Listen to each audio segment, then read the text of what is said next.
On today's episode of Titus and Tate, preview time. Oh my gosh. Let's do it. I can't believe it's here. I mean, this is let's go. We got past secret scrimmage season, we got into exhibition season, and now we are in preseason Titus and Tate season. Preview season. We are doing our top 50, what are we calling it? Storylines? Things we're keeping an eye on.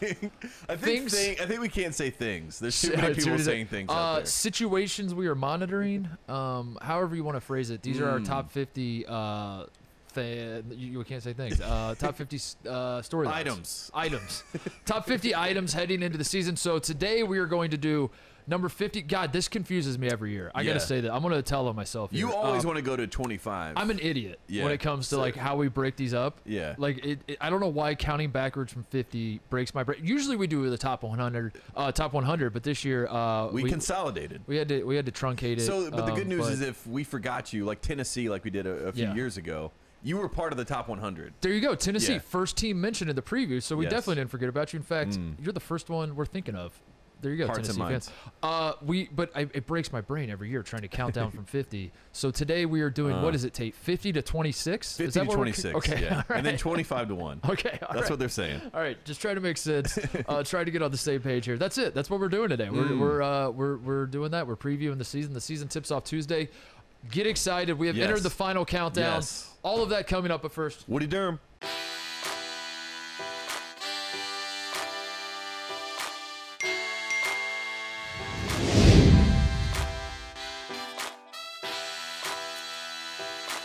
All right, before we get going, quick plug, because why not? Because we have entered preview season. It is time to get after it. First of all, I want to say this, Tate. I am officially done with the college football tour. Me and Jim. We're done. Donezo. Yes. It's over. College football as I know it. I enjoyed the story times, but I'm glad to have you back. College football as I know it.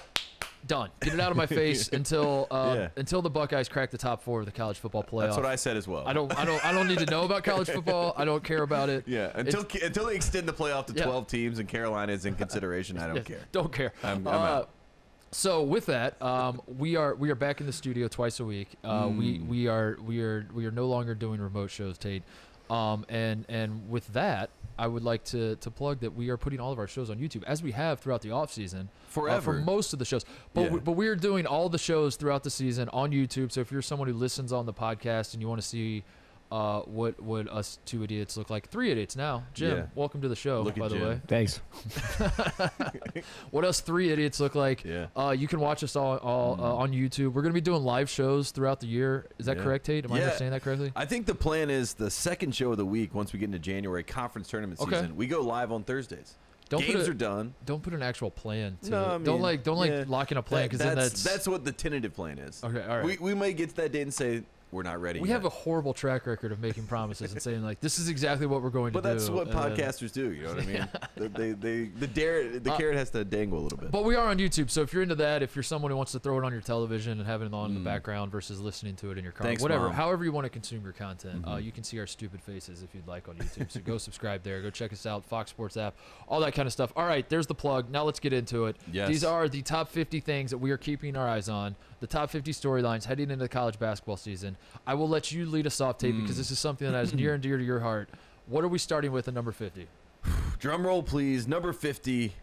It's a question that everyone's thinking, that they have been thinking since this moment happened. Who will win the breakup, Porter Moser or Sister Jean? This is very much, a Jennifer Aniston, Vince Vaughn, the breakup situation. I see we got to make that, Jim. We got to make that graphic of the breakup. Porter Moser on one side, Sister Jean on the other side. Who is the magic? Who has the magic? That is the question that we are asking. Is it Porter? Is it Sister Jean? Yes. And so far, Sister Jean's 1-0. They beat Wisconsin. Loyola does in a secret scrimmage. So right now, Sister Jean is Loyola's going to be good, by the way. I think lock me in for Loyola winning this, because Loyola, Cameron Krutwig obviously is no longer with Loyola. No. He's somewhere overseas. As a reminder, Krutwig he signed with a Belgian team a month before the NBA draft. He could have come back. Everybody could come back because it's COVID year and you get a free year to come back. He not only decided, I'm not coming back, he didn't even declare for the draft. He signed with the Belgian team before the draft. He was aware of what was going to happen. Yeah. He got ahead of it. But Loyola brings back basically everybody. Yes. They got Lucas Williamson back. They got Braden Norris, who is from Hilliard, Ohio. Shout out Hilliard, Ohio, where I used to live. Braden Norris, point guard for Loyola. He's back. The whole team basically, except Krugwig, is back. Krugwig was the difference. Krugwig is the reason they were so good. But my point is, I think Loyola is still going to be good. So put me down for Sister Jean. And every time I think of Sister Jean, I think of the headline from 2019 when ESPN, Adam Rittenberg wrote an article, and the headline read, Sister Jean and Loyola won your heart, have returned for your soul. She's coming for your soul. There's no way to avoid Sister Jean. If you're asking me to bet against her and bet on Porter Moser at Oklahoma, no, not going to do it. And you went to Oklahoma, and you were impressed with what you saw from Porter Moser. So it's not to say he's going to be bad or struggle. It's just that Sister Jean has the magic. Porter Moser, you know what he's working with this year? I forgot about this. He's got the Groves brothers from Eastern Washington. Remember those guys? Groves. Tanner Groves Jacob stole our Groves. heart at the last year at the tournament. Eastern They transferred to Oklahoma. So did Jordan Goldwire, Duke. How about that? Duke defectors, we love them. How about that? So the man who was the first on the scene to say that John Shire was going to be the next head coach. Remember that? Jordan Goldwire said that in an interview. And then, did he really? And then I was he broke the news. Yeah, I was like, I think somebody knows what's going on here. Is that why they kicked him out? Yeah, they're like, get out of here. In case like you don't let out the secret. There's only one rat allowed. Yeah, he played 4 years. Yeah, he's like, I thought that's what I was supposed to do. Not up in here. We only get one rat in this program, and it's me. Get out. Get out. Yeah. So what does winning the breakup look like in your eyes? Like what are we? Whoever lasts longer in the tournament. Okay, that's it. That's it. That's it. Simple. Whoever lasts longer in the NCAA tournament wins the breakup. So we're gonna have to keep an eye on it. Bill Belichick. I need the graphic. Who will last longer? Sister Jean. Yeah.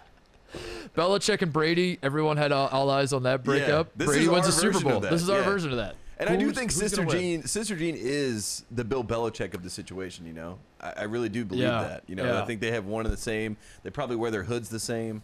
Porter Moser, I'm pulling for you, but this is Sister Jean's day. Something to definitely keep an eye on, for sure. Number 49 on our list is pretty vague and simple. Full arenas are back. We're excited for full crowds, for, you know, I kind of touched on this in the last episode, that just the idea of COVID not impacting the season, which, god damn it. I mean, knock on wood, as you said that, by the way, the NFL, it was like Aaron Rodgers goes down, Saquon Barkley goes down. It was like every single person, like the NBA, like Tobias Harris is down. What happened? Jim cut that from the. Forget I said any of that. Yeah. I think I've said the words. Finally, COVID is not going to affect us anymore. Someone do the supercut of that. Yeah. But listen, I don't need to point it out that no matter whether COVID, just do it in quotations. Full arenas will be back. We'll put it that way. Yeah. I don't know what it's going to look like, but I know that quote unquote full arenas will be back. Yeah.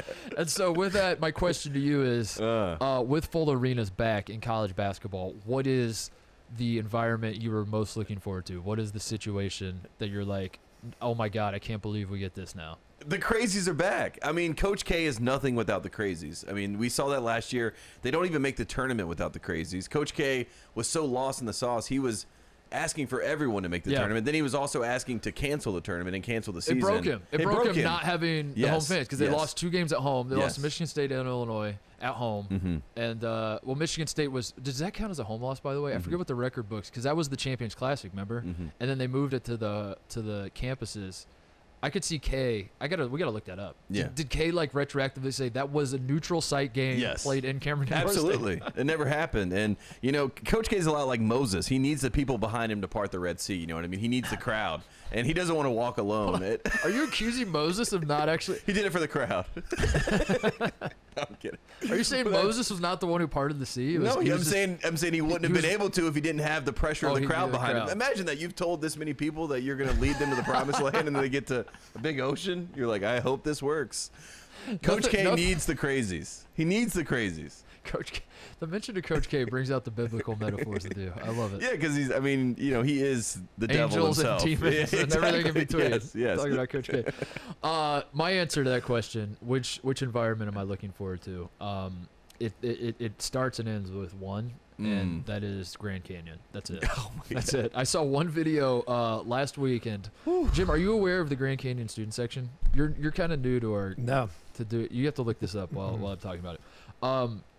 Grand Canyon played an exhibition game last weekend. Yes. And I saw someone who was at the game tweeted out a video of the Scott crowd. Drew's brother, Bryce, is the head coach of Grand Canyon. Grand Canyon student section is back. I just want him to declare the question that. is, did they ever leave? You know what I mean? We didn't get a camera on them during COVID, so I'm sure that they were they all quarantined in that gym. Yes, just waiting, huddling for the moment to rise again. Dude, Jim, you got to look up Grand Canyon student section. It is the Havocs. They're absolutely nuts. Yeah, they're tripping balls. It is. Oh, I've seen these kids. Yeah, I know these kids. When you say you've seen these kids, these kids. Yeah, I was gonna say, do you mean you've seen the student section, or you've sold these kids drugs before? Because it's like I recognize these faces. Yeah, I know this guy, Ted. He's a good guy. Grand Canyon having students back. I'm excited about that. So me too. And Allen Fieldhouse is another place. I saw that they played an exhibition. I saw some clips come out of that game. Bill Self was, What is, in all seriousness, what is the best in college basketball environment? Unbiased. That I've been to. Remove the bias. Yeah. You have to. You just give us a. We're hitting you with the truth serum. You have to give us the honest truth.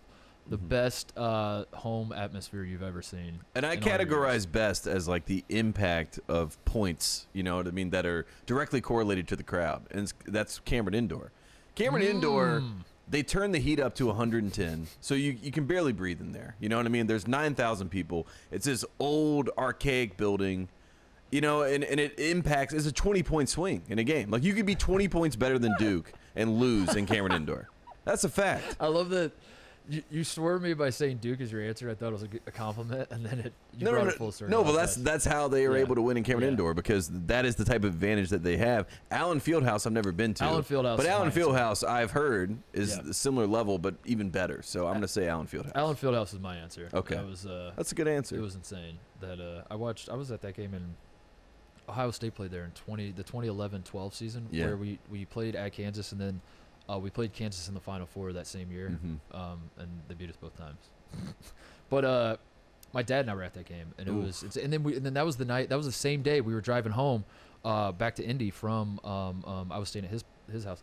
We were driving from Lawrence, and we were following the IU Kentucky game on our phones. Then we saw us close. We pulled over to the side of a road in the middle of nowhere, Missouri, at this dive bar serving barbecue out of a microwave. Love basically. that. Yeah. And we had him turn on this tube television onto the IU Kentucky game, and Christian Watford hit the shot. So that's my story. 2012. But Kansas is my answer. Oh, Allen Fieldhouse. It was sick. It was an awesome atmosphere. Can't wait to have all the full crowds. We got to go back.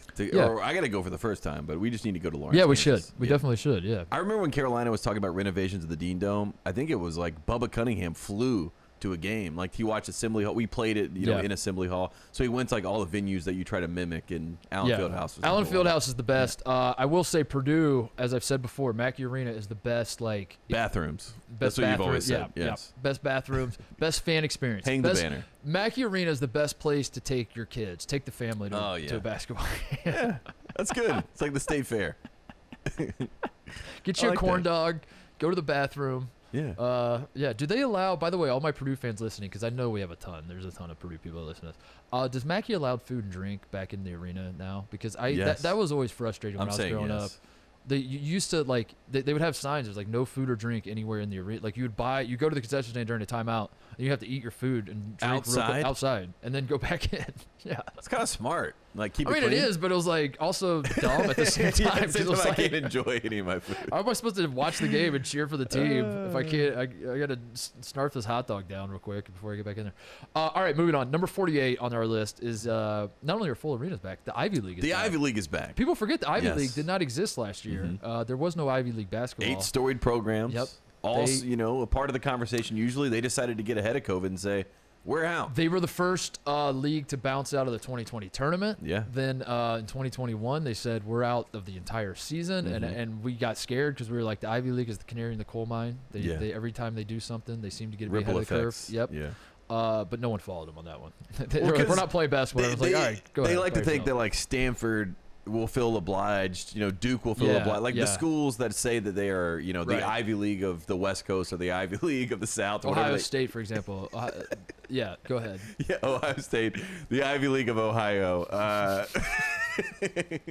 They all jump in and they follow, suit usually. But the Ivy League this time, they jumped in the pool and they looked back and no one was behind them. And we're just happy they're back. But they're back now. Yeah, they've been lost at sea for a while, just treading water for about a year. Now it's back. What are your thoughts on the Ivy League this year? I like Princeton. Oh, do you? Yeah. Okay. That's all I say every year. When anyone asks me about the Ivy League, I just go, I like Princeton. I pulled this from 2020. But I don't think this was just basketball. I think this was all student athletes. The graduation rates of all these schools for student athletes in 2020. Columbia, Dartmouth, Harvard, and Yale had the best graduation rates in 2020 with 99% of all their student athletes. Who's the 1%? Yeah, it's like, I didn't graduate. It's probably some dude that created an app, like Zuckerberg type. Can it even be 99% just based on like the amount of people, you know? That's a great point. Like, yeah. Like how could it be 90? It would mean 100 people were on the team, right? If well, that's what I'm saying. I don't think it was just basketball. I think it was it was all student athletes. No, all student athletes. Yeah. And then Princeton was 98, Brown and Penn were 97, and Cornell was 96. Cornell. So if you're asking me, I like those ones that I like Columbia, Dartmouth, Harvard, and Yale because their guys win at the game that matters most, Tate, which is the game of life. Yeah, and they graduate guys. So I feel like you have to pick a team that you ride with, like in the Ivy League. You know, I've gone back and forth and waffled over my life. You know what I mean? Like Princeton to me is just Duke of the North. So like Princeton's not even in consideration. You know, that's a great point. I need to pick. I need to pick my league. So I think I'm a Penn guy. I feel like I got to be Harvard because Harvard was the closest. Yeah, didn't you want to go to Harvard? I was getting recruited by Harvard. There you go. And it fell through at the last second. But then part of me is a little bitter that it fell through. Yeah. I could have been. I would have been Ryan Fitzpatrick of media. I would have been 4-year teammates with Jeremy Lin at Harvard. Oh my I'm not even kidding. We were the same age. We were the same class. We would have both showed up at Harvard and played basketball together for 4 years. Honestly, I'm really happy that Greg Oden is our third co-host and not Jeremy Lin. Not Jeremy Lin. Jim would love Jeremy Lin. So I'm too close to Harvard from that experience. Like I got too many. It's too jaded. Raw. It's too jaded. So I don't want to do Harvard. What about Dartmouth? Feels no Dartmouth. We had a lot of former coworkers that went to Dartmouth. That's true. Yeah, I forgot about that.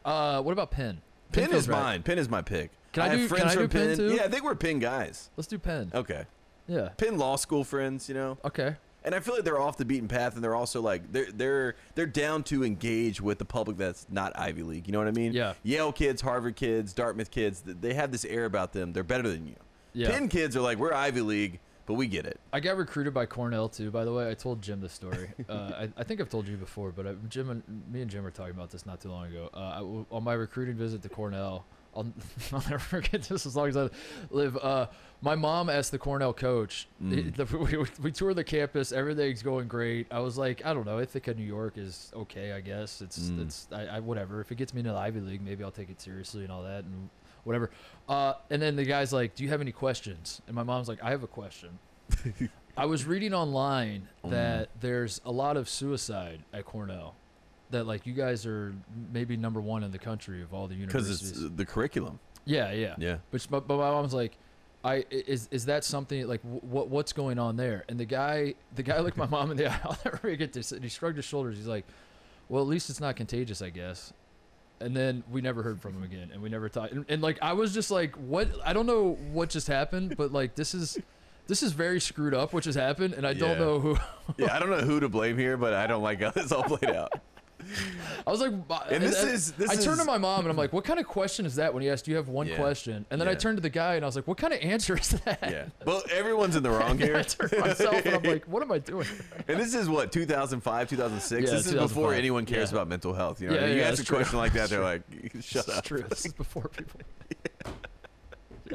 This is before depression was invented by white girls on Twitter in 2016 or whatever it was. Yeah. All right, moving on. Number 47. Go ahead. I'll let you do it. Yeah, one last hurrah for the American Athletic Conference. Again, we all remember this, the big news. Cincinnati, Houston, UCF all going to the Big 12. So this is, no later than 2024 is what they're saying. But this is pretty much the writing on the wall. The writing on the wall is so they're the backfill to Texas and Oklahoma leaving the Big 12 or leaving the Big 12 for the SEC, which is supposed to happen in Wes Miller to the Big 12. Yeah, God knows how many years it's supposed to happen. But we all know what's going to happen. They're going to find a way to make it happen before then. I mean, look at the college football playoff. They don't even care about the Big 12. Yes. 9-0 Oklahoma, ranked number 9. They're like, we don't care. But back to the point of why we bring this up is that, yes, it's imminent. Cincinnati, Houston, and UCF are leaving the American, which basically leaves the American as like a carcass of a conference. It's basically turning into Conference USA. Like I don't know, 2.0, 7.0, whatever. Yes. A zombie version of old Conference USA from back in the 90s. That is what the American has turned into. And it's but it's one last hurrah because I think Cincinnati's going to be okay. Wichita State will be. They're sticking around, by the way, in the American. Memphis is certainly interesting, which we might talk about a little bit more later. Who else is in the American? SMU, Houston, as we know. Final Four team. Yeah. So this is the one last hurrah for American. As we remember, Tate, in 2014, this conference, 3 of the 5 first-team All-Americans on the AP All-American team came from the American. Sean Kilpatrick at Cincinnati, Russ Smith at Louisville, Shabazz Napier at UConn. These were all American Athletic Conference players. They were all American players. 3 out of the 5, dude. That's insane to think about because this conference is going to be a joke moving forward. I was going to say, and at that time, it felt strange that, we had a champion come from this conference. Yeah. You know what I mean? Like that same year, the champion came from the American. The American has won a national title more recently than the Big Ten but and the Pac-12. But don't talk about that. Don't talk about that. But yeah, so the American, we had great times, but it looks like we're moving on. The needle is moving on, unfortunately. Speaking of which, number 46 on the list. People forget that Houston made the Final Four last year. I think this is a good point to make. That's it. I just want to remind everybody. There's a lot of haters out there that would point to the fact that Houston had literally the single easiest path to the Final Four of all time. They never played a single-digit seed in any game leading into the Final Four. They beat 15-seeded Cleveland State. They beat 10th-seeded Rutgers in a game that Rutgers choked away. They didn't really beat Rutgers. Yes. Rutgers beat themselves. They beat 11-seed Syracuse, and they beat 12-seed Oregon State to go to the Final Four and get their asses handed to them by Baylor. But it did happen, and the banner exists, and I think we have to tip our caps. Much respect to Houston. Much respect to Houston, and I think it was, it was good for the program to get forward-facing and let people know that, hey, we're not just Clyde Drexler and Akeem Olajuwon. We have this new modern era. Kelvin Sampson, who got screwed over at Indiana, as we all remember, in 2008 for phone calls. He gets his moment in the sun. They play in the Maui Invitational this year, so they have a chance to get people excited again about the program. Yes. But like you said, we still have to remind people they were in the Final Four, so that's not great for the brand. They are a Jordan brand, though. That's good. Houston's definitely winning Maui this year, by the way.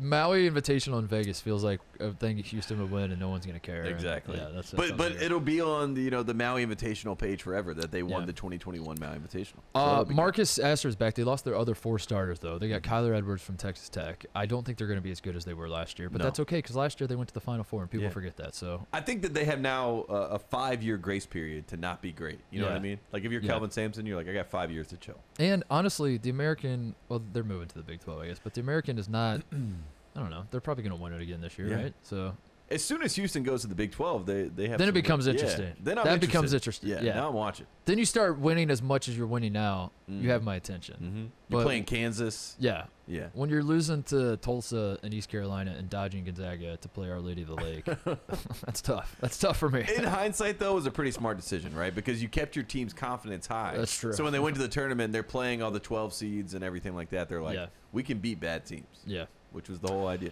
Up next on the list, number 45. This is personal to you. Yeah, very personal. It's Buzzcut Brad versus Bo Borowski. How is Buzzcut Brad back? He's not going anywhere. That should have been the question. How is he back? If you're not aware, if you're not as plugged into Big Ten basketball as I am, and you are, let's be honest, you definitely are. Yeah. But you listen to the podcast, you're plugged in. You're plugged in because that's all we talk about is Big Ten basketball. I find a way. Bo Borowski leads the league in monitor time. This man, if this man is calling a Big Ten basketball game, be prepared to look at his ass. I don't know, for 20 minutes during that game because you're going to get the shot of Bo Borowski at the monitor, and then the camera, like the Spaceball scene where it's like the behind shot of the guys watching themselves. That's what the Bo Borowski experience is. This man goes to the monitor for everything. He reviews everything, and it's amplified that much more when Brad Davison is involved. This guy gets just hard as a rock thinking about Brad Davison getting tangled up in something, and he can go to the monitor and look at it and assess a flagrant was it excessive? One. Yes, was it excessive? And then we're getting a rundown of all the rules of like. And you're not even sure like when these rules came in. You know, a lot of the times when they show the new rules, like this is a flagrant 1, this is a flagrant 2, this is what this means. Let's call in Mike Pereira to break this down for us, and then Mike's like, just kind of starting explaining what the rules are as the decision is made, and then he's kind of stuck, and he's like, Anyway, okay, yeah, thanks, guys. Because always thinking to himself, I have to agree with the call made on the court. You know what I mean? Yes. That's the right call, and that's what he does. I say this with no hyperbole. I'm not saying this for effect at all. I genuinely mean this. I think this would be malpractice. I think this would be egregious. I think this is would frankly be disgusting. If Bo Borowski calls a single Wisconsin game this year, this man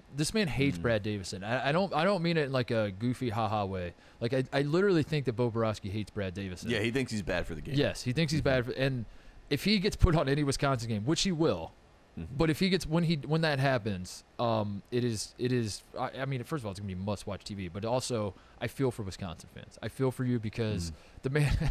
I can't. This is not like a. I don't know. I can't think of another example like Ted Valentine and anybody or Carl Hess and anybody where you're like, I swear that guy hates us, and it's like no, he doesn't hate you. He hates everyone. Yeah, Carl Hess hates everybody. He just hates everyone, except for Duke. Bo Borowski literally hates Brad Davison and wants him out of the game, and I don't know. It's gonna be something to monitor. Every time I hear Bo Borowski, I think of Sergei Bobrovsky, the goaltender, and it, like for whatever reason, I imagine Brad Davison on ice arguing with Sergei Bobrovsky. So that's where my head immediately goes. But Bo Borowski's ass, like you said, he's always going to be on camera, sticking his butt out, like as he looks at the monitor, like trying to make it a whole thing. So shout out to Bo Borowski. He'll be on TV. Number 44 on our list, a pivot away from college basketball, because as we know, college basketball is dying. Dead, R.I.P. Is dying in this modern age. Kids have more options. They don't have to go to college. So we are going to reflect it on this podcast. We try to do our best to talk about all the alternative programming out there. And one of the leagues that we are certainly very excited about here at Titus and Tate, put your O's up, is the Overtime League. Yes. So one thing we're going to be monitoring all season, and you're welcome to join. We're going to be watching all the Overtime League games this year, breaking them down on the show, all that sort of thing. So number 44 on our list is who will win the Overtime League. My pick, I'll go first. Yeah. My pick is the Overtime League team, the only one that exists. That's my pick. I think the one team in that league is going to win. I am going to pick Overtime Elite. Because I think they're elite and they must be the best players in the league, so I'm going to pick them to win. I did have an idea about the Overtime League, and it's if I'm Mac McClung right now, right? Mac McClung, Austin Reeves takes his spot, his token spot on the bench for the Lakers. He's now trying to figure out where he's going to go. He should go to the Overtime League and dominate the Overtime League. Is that allowed? League. I don't know. What is the eligibility of the Overtime League? I have no idea. But I think the Overtime League should sign T-Jazz, and they should sign Mac McClung. The Trash Brothers. The Trash Brothers. No, I got it. They don't join the team. They are the Washington Generals of the Overtime League, where they are the Instagram All-Stars. Yes. There's an Instagram team that plays the Overtime Elite team. And Mac McClung, it's spearheaded by T.J. Who's the other? Who's that other white? Austin Mills. He's on there. Yeah, we're building a team. The professor. Now. The professor's on there. Yeah. Honestly, people would watch. Right? Isn't that the whole point of the Overtime League, to get people to watch? I would watch Mikey Williams. Who's this Mikey Williams kid? Tell me about him. So Mikey Williams is the #1 recruit. He's legit. Mikey Williams is a legit dunker. Why am I asking Tate? Why am I asking Tate? I should ask Jim. He's amazing. He's better than Bronny, if you can believe that. I do think he's better than Bronny. There is a kid better than him. I do think he's better than Bronny. I agree with that. But that's not saying much. What? You're crazy. Oh, my God. I like Mikey Williams. Anyway, our picks are in Overtime Elite. You like Overtime Elite. I like Is that the name of a team, honestly? I like Overtime Elite as well. I think it's Overtime Elite. Literally an Elite Overtime is the other team in the league. Yeah. That's literally the only team in the league. Is it really? Yeah, that's what I said. That's why I'm picking the one. I legitimately know nothing about this league. It's not a league. Nobody does. Yeah, no. I just want to see the 12 teams. Like, I want to see the rosters because I have no idea. Donda. Yeah. Robert Dillingham is playing for Donda Academy in the Overtime Elite. It's a best of 199 series between Donda and Overtime Elite. That's their season. They just play each other. It's not a bad idea. Not a bad idea. All right, number 43 on our list. The border war, Kansas versus Missouri, is back after 10 years. The rivalry is back. They're going to be playing December 11th in Allen Fieldhouse. This is not going to be the game that I go to get my taste of Allen Fieldhouse, because Missouri is absolute garbage and Kansas is not, and Kansas is going to beat the brakes off them. But Missouri used to be really good once upon a time. Yeah. Sleeping Giant. I mean, once upon a time, they were really good. What's weird is, like, when Missouri 10 years ago, Missouri moved to the SEC, and as a basketball program, they tanked. But the SEC as a basketball conference, ever since Missouri has gone there, has gone up. Yeah. It doesn't make any sense. No, they're like, we've added basketball schools, so we have to step our game up. Yes. And Missouri's like, oh, we're a football school now. Yeah, Forget about basketball. It's like they're not on the same page. They added Missouri to beat. Yeah, it's very confusing. But the rivalry's back, and it's got me thinking. Tate, what rivalry are we trying to get back now? What's the non-conference rivalry that's not being played? Is it Indiana Kentucky? That's got to be it, right? Yeah, that's got to be up there. I mean, I'm just trying to TCU think. SMU. That's ridiculous that it got They stopped playing. Yeah, dude. we did this. It was we were a us. part of this. We were saying it was America's next greatest rivalry. They got rid of it. So that's probably the right answer for this. But I think Indiana should play Kentucky. Yeah, They Indiana really should. Kentucky. That makes sense. Carolina should play Kansas. Carolina, That's Kansas what I want. would be a good one. Yeah. Louisville, Cincinnati, I think we're supposed to play, and then COVID killed it, and then Chris Mack. Chris Mack doesn't want that smoke. Yeah, He doesn't want to play Wes Miller. That's especially playing like his old rival. He's not bringing that to town. It was supposed to be on the schedule, and I think Yeah. COVID shook that up, and then something happened where Call it whatever you want. Yeah, That's a dodge. Yeah. Call it a dodge. Syracuse, UConn.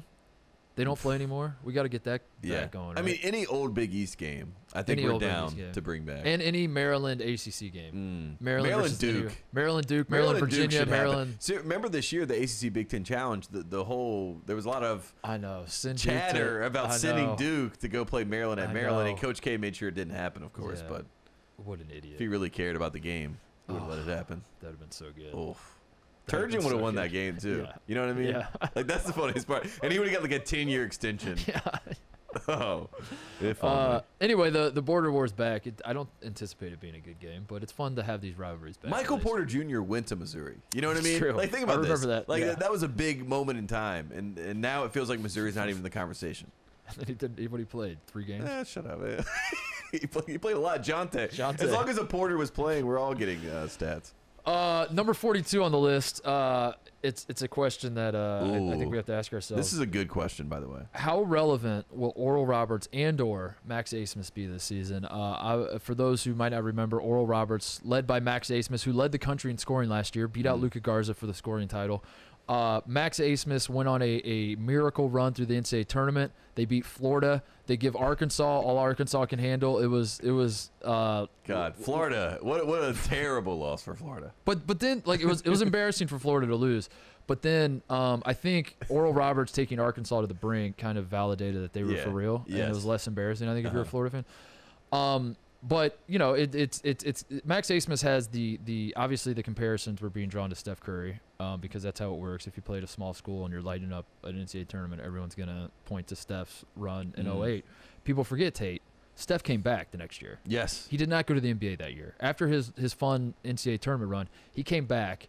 Everyone pretended like they were going to watch him all year. Everyone pretended like this dude's going to take college basketball by storm. Nobody watched a single damn game, except maybe did they play at Oklahoma that year? They played like a premier team because the 2 years before he played North Carolina. Yeah, and he had a really good game. And then he played Duke, and then I think he did play like someone like Oklahoma. I think they played Blake Griffin in Oklahoma. Yeah, that makes sense. But they missed the tournament. Steph missed the tournament, and he was not. This isn't a dig at Steph. It's just the fact he was kind of irrelevant to college basketball his final season of college. And so I guess the question is the same thing going to happen to Max Abmas? Are we going to be talking about Max Abmas throughout this season, or was it just like let's check back in when it's March and see if Oral Roberts is in the hunt we again? have to figure out if they have an O'Banner type, because that was it'd be one thing if O'Banner comes back and it's those two going again. It's a 2-man game type situation, but O'Banner transferred to Texas Tech, right? So he's out of the equation, out of the picture. And Oral Roberts, as much as America was excited about the upsets, you know, once they were digging in deeper into who Oral Roberts was, like the man and the whole story, the actual man, yeah. like people were like, wait a second, like, am I sure that I'm all the way locked in on Oral Roberts? So I feel like America distanced themselves from the Cinderella, and that's why people aren't going to be all the way. Even if Max Abmas is great, people are going to keep a distance. Yeah, you know. Yeah, he could be up for Player of the Year, like as a nominal. Invite him here because he leads the country in scoring. But he's not going to be a part of the conversation. You're saying the idea of Oral had America very excited. Yes. But then as America was aroused. As it went on, they were like, honestly, not as great as I had heard. Not as great, and I would love for something a little better now. Yeah. Gotcha. Here's Oral Roberts notable non-conference games this I wrote is down. good. So this is they play in the Summit League. Last year, people forget Oral Roberts finished 4th in the regular season Didn't win the tournament. Summit League. Yeah. So they did not even win their conference in the regular season, but they did win the tournament, got in the NCAA tournament. So the Summit League might not provide the most explosive games if you're trying to watch Max Abmas. But they do have these notable non-conference games. At Colorado State, November 9th. Versus Oklahoma State, November 26th. Versus at home, by the way. At home versus Tulsa on November 29th. And at TCU, December 2nd. At TCU. So those are the... That's the game I'm going to watch, at TCU. Dude, are any of those going to be on TV even? Definitely not. Probably not. I was going to say Oklahoma State had a chance until the NCAA ruling comes down, and now they probably don't even get covered this year. Those are the 4 best games that Oral Roberts will play, and unfortunately, I don't know. So I guess we'll answer. So what you're saying is we'll see Max Abmas in March. Yeah, we'll see them in if they March. win the tournament, if they win the Summit tournament, we'll see them in March. Yeah. And everybody will bet on them, and they'll lose by 21 in the first round. As a 15. Yes. Kansas will be the 2 seed that they play, and everyone's like, I don't know, Bucknell. Remember Bucknell? Yeah. Then Kansas blows them out. Oh, man. Moving on. Number 41 on our list. Wow, is this really 41? 41? Huh. Wow, I'm shocked. All right, well, Coach K retirement tour. I felt like it should have been a little bit higher, but 41. That's 41. Interesting. Jack White's number, right? That's what it is. Oh, just remember the stars. Coach K, what can you say about him that hasn't been said already, Tate? This is his final season in college basketball. We're gonna miss him. We love him. We a true icon of the game, the GOAT, the man who. What was your favorite reprimand from Coach K? You know what I mean? Because he's had some great reprimandings over the years. Taking the D off the chest. Taking the D. I think anytime he gets mad at his team and he's like, "You guys do not deserve my D." Him saying that you have to earn this D. Yeah, earn my D. In practice, I mean, I can't imagine the kids being able to sit there seriously. I think also how he whips his managers until they understand that every time there's a television camera, they have to hold up a Gatorade towel in front of the camera to block them out. Whatever it is that gets it, that whips it into the managers to do that, and that makes the managers at halftime sprint from the bench into the locker room. You know, that whole culture that he's created there. Yeah, is, a lot of people ask about the Duke culture, like what is Duke culture, and it's fear.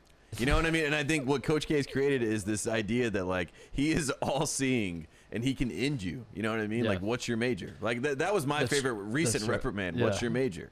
And that is the type of energy that I think we're gonna have in the farewell tour. What is as a guy who doesn't live and breathe college basketball, what is your lasting memory of Coach K as of right now? Well, they're all amazing, but I really liked when he scolded all the Duke students. Oh, yeah. I don't even remember what it was about. He was screaming at him. Were they cheering somebody got hurt? Yeah, what was that? Weren't they playing Pitt? Yeah. And Capel was back, and they were all chanting something in support of Jeff Capel, and he was yelling at them, "Shut up!" Shut up! I think they were saying something bad about Jeff Capel. Yeah. Like they were saying. No, I thought it was overrated. Were they chanting? Maybe something like that. I thought it was something like. I thought it was something good. I thought it was no. And Coach K was yelling he was hissing at them. Yeah, hissing. He was hissing. He was hissing a lot. I think awesome. that was that was a pinnacle moment. Yeah, that was great. That's when the crazies turned on him. Honestly, he misses the crazies. Do you think if that doesn't happen, he's still coaching? Or do you think if they miss the tournament that he stays? Serious question. If the If same Duke- thing that happened let's say mid-December, Paolo Banchero, he has been reading Kevin opts out. O'Connor's mock draft, and he says, "I am going to opt out. I'm the number one pick." Yeah. Do you think Coach K says, "I'm going to come back for one more"? Yeah, he has to. He has to. Or does he say, "I got COVID, I can't finish the season"? Doesn't count. John Shire loses all those games and it's on his record. John Shire starts 1-15. Oh man, Coach K retirement tour number 41. Man, I feel like that should be a bigger story than 41. Hey, what can you do? The basketball god said it. Number 40 on the list. This one is the hashtag unfinished business after March Madness last year. And what this means, Tate, is that there were a lot of teams that went into March Madness. They had lofty goals. Yes. They said, we're going to accomplish a lot of things in this NCAA tournament. They did not do that. And now they come back this season with hashtag unfinished business. Yes. And they are out to prove that what happened in March. Duke would be on this list if they made the tournament. They made the tournament. But they do, yeah. What happened in March is not representative of who we are as a team, a program, a culture, and we're going to show that this year. On my list, I have Gonzaga. Yes. Who was boat raced by Baylor in the title game. They're going for redemption. They're going for redemption. Yes. We have Texas, who lost to Abilene Christian in the first round. Which is so strange because they have guys from that team that are back, even though it feels like a totally different team. It feels like a new team because Chris Beard's new and has transfers, but it's still... It's the same DNA. Yeah. Andrew Jones and Cordy Ramier are still there. Yeah. Brock as long Cunningham. as Andrew Jones is there. Do you know about... Are you related to Brock Cunningham, by the way? Look up that kid. Brock Cunningham. You know him on Texas? Cunningham was my grandma's nickname. So. Oh, really? They know. Is she the AD at Carolina? Are you sure you're not related to Brock? Brock kind of looks like he's got the hair. Yeah. That matches yours a little bit. Maybe. I don't know. Maybe. Something to look into. I have basically the entire Big Ten. Yeah. Illinois is my team, I think, of the Big Ten that I really point to and say, that's the team that felt it last year. Yeah. They thought they were going to win it all. They did. After they won the Big Ten tournament, let's just be honest. And Io was posing like he was Kobe with the Big Ten They thought it was tournament. a clean run to the title. Yeah. So Illinois is my unfinished business. team. Purdue lost to North Texas. Michigan thinks that they should win the national championship every single year. Dude, Michigan. So. I mean, in all honesty, Michigan last year they did make the Elite Eight, but they played like absolute garbage. That was one of the ugliest basketball games I've ever seen against UCLA, and it was close. Michigan had chances down the stretch. If you're a carryover, if you're a Hunter Dickinson type or an Eli Brooks type from Michigan last year carried over this year, you're disgusted at how last year ended. You're like, we were better than that team. We were better than the team that everyone's anointing coming into this season. Yeah. And we're going to prove it this year. I like that. Michigan State had UCLA on the ropes in the first round. Ohio State. Tom Izzo has something figured out. Michigan State's going to have a good Ohio year. State didn't get a chance to play in the tournament. That was very depressing. VCU should be on this list. VCU also. You know what I mean? I put Alabama on there. They had they remember the shot the kid hit to send it to OT against UCLA, and you thought they were going to win an OT. You're like, Bama's that was all they needed. Yeah, they're going to prove an OT. Not the case. Not with Johnny Juzang. Not the case. So Alabama's up. Kansas got blown out by USC. Mobley's went nuts on them, and Kansas. You remember that's and Kansas should have won the 2020 tournament, by the way. Yeah. So they were 2020 national champions. We all remember that. Iona, I also have on this list. Oh, good one. Yeah, I think Rick Pitino is coming back with a vengeance. They almost gave. Who did they play? Was Alabama. It was Bama. Yeah. They almost gave him a good game. No. Nate Oates was like, he had that moment in time where he looked over and was like, how am I coaching Rick Pitino right now as a 15 seed? And Iona's only getting more talent. Like, if you keep up with what's happening at Iona right now, Rick Pitino, he's building a contender. Yeah. Secretly. Slazinski from Louisville transferred there. People forget that. No, I know. Kid from Louisville transferred to Iona. They're getting like guys from like Minnesota, like all these like dejectors, defectors, whatever you call them, and they're all going to Iona. So there you go. Watch out. Big swig of water. What's up next on the list? Yeah, it's getting hot in here. Yeah. Number 39 on the list. I mean, this is some people called him the welder last year. He got a new nickname because of his iconic face mask during the COVID year. Let's hope he brings it back and keeps it. Number 39, where does Josh Pastner go from here? Yeah. I put this one on the list because... ACC Player of the Year? Yes. I mean, Moses Wright had a great time there. Wins the ACC tournament. So. I wanted to talk about this because I want to make a case to you, and you can tell me if this is crazy or not. What would have been best for Josh Pastner's legacy as a Division I head basketball coach would have been to retire the moment they won the ACC tournament. Don't even participate in the NCAA tournament. Yes. To just retire right then and there. And the fact that he's back, it has me worried. And let's be honest, he got a bad draw in the first round. They played Sister Jean in the first round. Moses Wright didn't play, by the way. Remember, tested positive. They were a 9 seed also after winning the ACC tournament, which was pretty disrespectful. So he did not have the ACC Player of the Year in that game. He because of COVID. No one talks about that. Everyone talks about VCU and Ohio State not playing in the tournament. They don't talk about how Georgia Tech was affected by not having an ACC Player of the Year. Moses Wright. But then also Arizona job opens up. Sean Miller gets fired from Arizona. And I felt like Pastner's name wasn't taken seriously enough, listen, Arizona was never going to hire Josh Pastner. I understand that. But if you're Pastner, you got to call your agent and be like, we got to do a better job of getting my name out there. Yeah. You got to we got to plant some stories that like I got to get an interview. I got to get on a short list of candidates.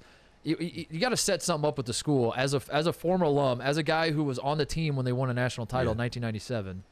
You got to have the juice to get that done. That really wasn't happening. And I'm worried, Tate, that like he peaked at the ACC tournament, and as lovable as Josh Pastner was last year, I felt like he should have just retired. I felt like that was it. I feel like Josh Pastner retires and then just gets into media, and he comes on our podcast once a week. That was going to be my suggestion. You know what I mean? He retires. Like, that was the move. He retires. He's got the mutton chops. Apparently, they're rebooting That 70s Show, and they're doing that 90s Show, or whatever they're going to call it. And Donna's dad, they need a new Donna's dad with the mutton chops. It could have been Josh Pastner. Yes. Moves into Hollywood. Like you said, comes twice a week to be on our show to talk about college basketball. He could have done 1,000 things. What he shouldn't have done is gone back to Georgia Tech. No, exactly. Exactly. You'll never be better than Bobby Crimmins. You know what I mean? That's all it is. So. But anyway, we love Josh Pastner on this program. We're going to cover him. I'll be rooting for him, but yeah, Alvarado's gone. Moses Wright's gone. I don't know how. I don't think they're going to be that good. No. And it's a bummer because you got to see the writing on the wall and make a big pivot, Josh, and he didn't do it. You think he was upset about Arizona, like deep down? We pressed him on. I think here's the problem. I think he's past it. I don't think he cares. No, I think he is, but he's too nice of a guy in the sense that like he's an idiot who believes that like if you're just do your job well and be nice to people, like then your name will get floated in these coaching searches. Then like you'll get taken. That's not how it works. We know that's not how it works. There's a college basketball Illuminati pulling strings behind the scenes that you have to play the game. You have to have your agent knocking on doors and making phone calls and sliding envelopes of cash certain way. You know what I mean? And Josh Pastner strikes me as a guy who does not want to play that game. And he genuinely thought when the Arizona job opened up that I will get a call based on my merits, based on my personality, based on the fact that I'm a great leader of men. Yes. And Josh, that's not how it works. No. And that's what worries me. I think he's in the wrong business. Yeah, Tommy Lloyd is kind of like in the middle of those two things. I think Tommy Lloyd can play the game, but he also can play like I'm your mentor, I'm your coach. You know what I mean? He can play both sides. Josh Pastner is literally out of Wet Hot American Summer. You know what I mean? Like he is a counselor, to say the least. I mean, how much of a coach he is, we can argue over that, but he's a good guy. There you go. He's our good guy. Number 38 on the list. We'll make this one quick. I asked this question, Tate. Will the hatred for the NCAA, which has been red hot and lengthy, as we know, it covered extensively on this program via Jay Billis, will the hatred for the NCAA subside now that the name, image, likeness rules exist and players are getting paid? What do you think, Tate? No. Okay, yeah, me neither. Yeah. I mean, they are the most hateable entity that exists. Yes. See Oklahoma State, $300 has led them to lose their chance to play in the postseason. Yes. That's what Mike Boyden said to the world. He was not afraid to attack the NCAA. The only thing that's going to happen is I think the hate's going to get turned up because I think the people that are in the game know that we can attack and hopefully get rid of the NCAA. This is it Mortal Kombat or Street Fighter that does the finish him? Deal. Mortal Kombat. That's Mortal Kombat. Yeah. Come on, screwing up my references here. No, you're right. The finish him is now flashed on the screen with the NCAA, and I think America tastes the blood, and we just want to end it. We want to, But what does it look like on the other side? No one knows. But all I know is that the NCAA must go. Who cares? Yeah. Who cares? Blow it up, and we'll figure it out later. Yeah, exactly. Yeah, that's how it works. Just detonate the damn bomb, and we'll pick up the pieces later. In Port Indiana, it's in Indianapolis, right? It's in Indianapolis, yeah. So. Poor what idiot? Like what? I mean, well, it's tough because Greensboro. I don't know if you saw this. Greensboro lost the ACC. They're moving the ACC. They're moving to Charlotte. I know, but they lost it. And Indianapolis now they're going to lose the NCAA. Both of our basketball homes. Whatever replaces the NCAA will be put in Indianapolis. I promise you. And if it's not, it'll be put in Atlanta because the SEC is trying to. Yeah, I was going to say. In which case, the Big Ten will riot. New and York, really Atlanta is where they're going to be looking. It's going to be Atlanta because the SEC is going to. Well, you know how New York is. New York, anytime you talk about basketball, they act like they invented it. You know what I mean? Yeah. And so they're going to be in there vying for that position. Oh, you're I'm saying like the head, like especially because we're near where all the things are going to get decided, whatever that court is, the Supreme Court. No. But the district, the Southern District, you know what I mean? Where all you know what I mean? That was in New York, right? Yeah, of course. So put the offices in New York, and then you can go right there and deal with all that stuff. I don't think we're going to have any replacement. I think it's just going to be chaos and anarchy and I'm fine with that. That's better for Wild us. West. Yeah, that's better for us. I think so. I think you're right. Eventually, someone's going to be like, we need like a group, an entity to run all this. All right. That was number 38. But I'm with you. I don't think this hatred's going to. I mean, we've learned that just from Oklahoma State, from Kofi Coburn recently. But here's my last question to you about this. Because everyone does hate the NCAA. The NCAA could come out and punish like basically any program, and everyone, no matter what the situation is, everyone will say, "Shut up. We don't care. You're wrong. You're wrong." That's going to be the reaction. But I do feel like there's some where people would be like, "Good. finally they get punished. What schools are left? It's LSU. Like if LSU gets in trouble, I think America says good job. Good job, NCAA. Finally, you did your job. NC State, if they get in trouble, America says good job. I don't. Leave NC State. They haven't won enough to I know. I'm just telling you though that people will say they paid $40,000. We could track the whole thing. I think Louisville. No one has any sympathy for Louisville. They just laugh. Unfortunately, they think Rick Pitino's still there, so they're gonna be. They're like Pitino's doing it again. Yeah. I think Kansas is certainly on that list. Yeah. I think Auburn. People want to see the Blue Bloods fall. Yeah, I think Auburn is on that list with Bruce Pearl, and then as you said, Blue Bloods just in general. Kentucky, Duke. Yeah. Just because they. I mean, and Duke was a moment in time. Like when Avenatti said Duke was involved at the top, at the highest level with Nike, America, they were chomping at the bit, and it was. Speaking of Duke, that brings us to number 37. Oh wow. Coach K retirement tour. No way. Mike Krzyzewski. The Simi Ojeleye. Yep. At number 37. Head coach. Jim with the fire emojis. Head coach of the Duke Blue Devils, Mike Krzyzewski, has recently, if you missed it, folks, recently announced that this will be his final season after 4,800, 40, what is it, 40, who knows, after a lot of seasons. Yes. I forget how many of them counted and how many didn't. Mike Krzyzewski will finally hang it up at the end of the 2021-22 season. Oh, really? That's really the question. Here's my other thing I want to say about Coach K. Can't say last. Don't say the L word. Over under on when the players only meeting happens for Duke. I'm officially get your bets in now, folks. We need to get this set up on Fox Bet. Yeah, let's do that. We need to have Fox make this official where people can actually wager on this. I'm setting the over under. I put a lot of thought into this. The over under is January 30th, kind of late in the season. Kind of late in the season. So that's pretty enticing. It gives you a lot of. But there's enough games in the ACC at that point where they're panicking. Right. Yeah. So the schedule leading into January 30th is at Florida State, Clemson at home, Syracuse at home, then at Louisville on January 29th. And then they have 6 days off from January 29th, and then February 5th they play at North Carolina. So so they'll be ready for that game. So I'm saying in the lead up, that week off, those 6 days off in the lead up to North Carolina, that's where I'm putting the over under as the players only meeting happens there. And if you think it's going to happen earlier, because it could happen earlier. They have a tough non-conference. They play Gonzaga and Ohio State back-to-back. I think you're right in the sweet spot. I think that the players-only meeting happens after Jim Boeheim wins in Cameron Indoor. Yes. And so it's leading up to the Louisville game. And then we have a Zabruder film type situation again with K, where they go to Louisville. They're down early in the first half. They make a huge comeback. They win that game. Then they have 6 days of rest before they play North Carolina. And then Coach K is like, I got the boys fired up. Yes. Yeah. Yeah. That feels right. Yeah, so get your bets in. January 30th, that is the date. Over under the Duke players only meeting. But no, Coach K's final season. We love you, Coach. We love you, Coach. Come on the show. We'll talk about it. How many games? Can I put a line on how many games John Shire will coach as the head coach this year? I think the line is at 1.5. I think he's going to coach a couple games because if you're Coach K, he might mail in a couple games. What's the reasoning? COVID, it's kind of it's kind of like when Shiv gets brought in, and you just like throw her in the office and you give her some more responsibilities. He wants to see what Shire looks like because he wants to make sure he's right. He's gonna have a cough and he's gonna say we're gonna take every precaution, so I'm not gonna come in. And then he's like, I tested negative. Yeah, like it's or, not COVID. Or Florida State's beating him, or Miami's beating him in the first half, and Coach K doesn't come out for the second half, and John Shire takes over. Can you imagine our show that night? Oh, amazing! If we're watching a game in Florida State, they're losing John at Shire Florida State. takes the loss, as far as I'm concerned. You put it on his record. Coach K, there will be no blips on his record. If a game this year, Coach K does not come out for the second half, that's all we will talk about the rest of the season. That's my promise to the American people. If he goes home at halftime, and as soon as Duke takes the lead under the 8-minute timeout, they just start playing the Undertaker music, and then Coach K comes out for the final 8 minutes.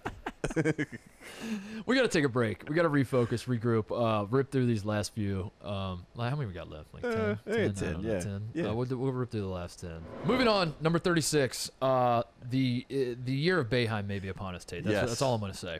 So I've given this a lot of thought. I'm going to hit some bullet points. Please. I'm going to throw some bullet points at you. Make the case that as much as they're all together. I mean, that's the major bullet point. They're all at the same place. As much as the Illuminati of college basketball wants this to be the Coach K season, this may in fact be the Jim Boeheim season, and here's why. Yes. Number one, Coach K is retiring, which you would think would be a celebratory deal of the farewell tour. We're all giving Coach K's flowers. Jim Boeheim is just sitting on the sideline watching this, doing the math, saying, "I can catch this." Yes. This SOB. Yeah. Yes, I can catch him, and I'm going to catch him. Yes. And I'm not like I will literally die trying. Like I am going to catch him in career wins. Get wins or die trying. This is the Jim Boeheim motto. Huge win for Jim Boeheim that Coach K is retiring. Roy Williams is already gone, by the way, which like just in the ACC, because that was always the talk of the ACC was like you have Jim Boeheim and Roy Williams and Coach K, like these three elder. And let's be honest, it's usually the two that we talk about, and then Jim was, Jim's the last one standing. I know. Yeah. Yeah. Jim's all of a sudden get lumped in with like Mike Bray and Leonard Hamilton as like the elder statesmen of the ACC. Those are gonna be the two faces of the league next year: Leonard Hamilton and Jim Boeheim. He feels good about that. Yeah. If I'm Jim Boeheim, I'm like, Leonard Hamilton. I mean, I know everyone loves the guy, but he hasn't done shit compared to me. Yeah. Like this is my league, baby. I coach Carmelo. Yes, let's go. He's got his 3 sons with him, as we've said. Buddy and Jimmy are playing with him. Jerry McNamara's on staff. So he's got that going this season. Buddy, by the way, All-American candidate? Yeah. Legitimate All-American candidate? Or do you think he's just a meme? No, I think he's a legit ACC Player of the Year candidate. Okay. Legit. I'm not legit. Like, okay. I think he actually is. And you know how the PR is going to work with this. I mean, if Buddy has a 23-point game, it'll be plastered on ESPN. We're talking about Buddy puts up 23 points against Louisville. It's this whole coverage. Well, to that point, Syracuse went to the Sweet 16 last year, which means going into this season, all the Syracuse media people that graduated from Syracuse, they're back in on Syracuse basketball. Yeah, Mike Tirico was talking about Syracuse basketball. They're pumping the tires going into the season, and no matter what Syracuse does, as you said, Buddy Boeheim scores 28 in a game. Yeah, that's leading Sports Center. Absolutely, that's leading Sports Center. And we're doing SVP is talking to Jim Boeheim and Buddy and Jimmy. I see Van Pelt now, Bud not Buddy. You know what I mean? Like throwing it to the highlight. It's just Buddy Boeheim hitting like stoic threes. There's also this. The ACC in general is down-ish compared to what we know and love of from the ACC. Yeah, no, I mean, it's there for the taking. Syracuse could win the ACC this year. You could argue with me, any top 7 team in the ACC has a chance or has a path to winning the ACC. Yep. You know what I mean? If you came to me and said, "Hey, I really believe Virginia's going to win it this year just because of Tony Bennett," I'm like, okay, I can listen to the argument. Yeah, I'd listen to Virginia Tech. Yeah, I can listen to it. I'd listen to it. I wouldn't agree, but I'd listen to it. I'll listen. I'll listen. I would listen to Syracuse. You know, if you were going to argue that Buddy Boeheim's going to be the ACC Player of the Year and that Gerard's going to take this next step, I'm like, okay, I can hear it now. There's that. There's also, let's not forget, Boeheim's Army won TBT this summer, which just adds to it. Yes. The momentum is rolling. The rollover. The momentum is rolling. Also, I put this on the list. Washington, Mike Hopkins, the former coach in waiting at Syracuse, a man who many had circled as the guy who's going to take Jim Boeheim. I guess that's what coach in waiting means. Washington sucked last year. Yeah. 5-21.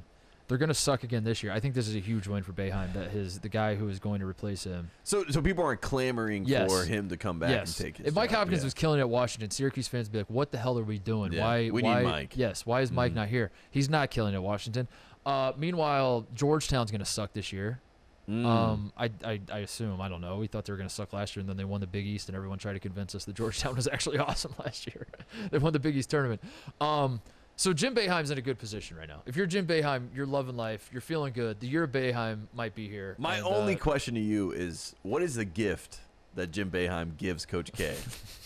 That is the big. When he comes to the Carrier Dome. No, he beats him in Cameron Indoor and slaps him on the ass in the handshake line. That's the gift. That's the Mark Gottfried, and that's what we hope. I mean, he's gonna do something. Like, they're gonna play this whole montage of like USA. It'll be all USA basketball highlights. It'll be like LeBron and D Wade dunking, but like that's somehow the package for like Jim Boeheim and Coach K's relationship. I can't wait. They're the perfect sort of, like, they love each other, but you know that they resent each other. You know what I mean? Like, deep down, like you said, Jim Boeheim wants to end Coach K. He wants to win more games than him and be number one. They love each other, but like K also wants to keep Boeheim under his thumb, and like it's literally, if you've ever seen Austin Powers, it's Dr. Evil and number 2. Like, Jim Boeheim is number 2. Number 2. that's Jim Boeheim. Moving on. Number 35. We just brought his name up. I can't believe this. Go ahead. Yeah, Mark Gottfried still has an asterisk on his official CSUN bio page. For people at home, Mark Gottfried is still the head coach. He is on paid administrative leave right now. And this cracks me up that if you go to, I encourage everyone to go right now. If you go to his Cal State Northridge official bio, it has his big fat name at the top, Mark Gottfried, next to his picture, and then there's an asterisk next to his name. And the reason why is because when the season starts, maybe when the season finishes, Mark Gottfried will not be on the bench. Trent Johnson, a name that some folks might remember if you've been following college basketball for a while, used to coach Nevada and Stanford and LSU and TCU. He will be the interim coach of Cal State Northridge. Not a bad. I mean, that's pretty good. That's pretty good. Yeah, pretty good fit. Mark Gottfried is not. This is like Mark Gottfried. This is not the year of Jim Boeheim. This is the year of Mark Gottfried. He's getting paid to not coach. And meanwhile, the reason he's not getting. The reason he's on administrative leave is that Cal State Northridge is doing an internal investigation into whether Mark Gottfried is dropping bags. The NCAA is so sure that he obviously is that they won't even investigate. They're like, you guys just do it yourself. You guys handle that. Just tell us what you find. But Gottfried, it's also like the last time I saw a picture of him, he was in a pool. He had like a big cabana, sun hat on. He had sunglasses on, and he had 2 Coronas in his hand, and he was shirtless. That's the last we saw of Mark Gottfried. This man knows that the internal investigation is going to ultimately turn up nothing. Yeah. Or even if it does, they're gonna knock on his door and be like, Mark, we found a lot of shit, and then he's gonna be like, let's get rid of it. I think that Mark Gottfried lives by one code, which is no loose ends. Yeah. You know what I mean? So, like, no matter what they find, no matter if they're like, you were giving money in McDonald's bag, he didn't touch those McDonald's bags. Yeah. Trent Johnson. Deflect. Dude. He's just gonna go. Jim Herrick is the one who gave out the McDonald's bags. It was not me. That guy. How many fall guys does that guy have on retainer? So many fall guys. So many fall guys. Yeah. But yeah, go check out Mark Gottfried's bio page because it cracks me up that they went through the trouble of putting an asterisk. They could have just I don't know what I want them to do. It's like I don't know if they want going to jail. Like, is Scott Wood going to jail? You know what I mean? Like, somehow Scott Wood is paying out people.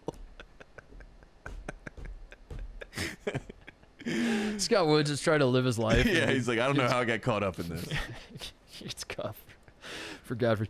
Up next on the list, number 34, there are a handful of rule changes that are coming to college basketball this season, and it is our job, our duty, our responsibility to tell the people what those rule changes are.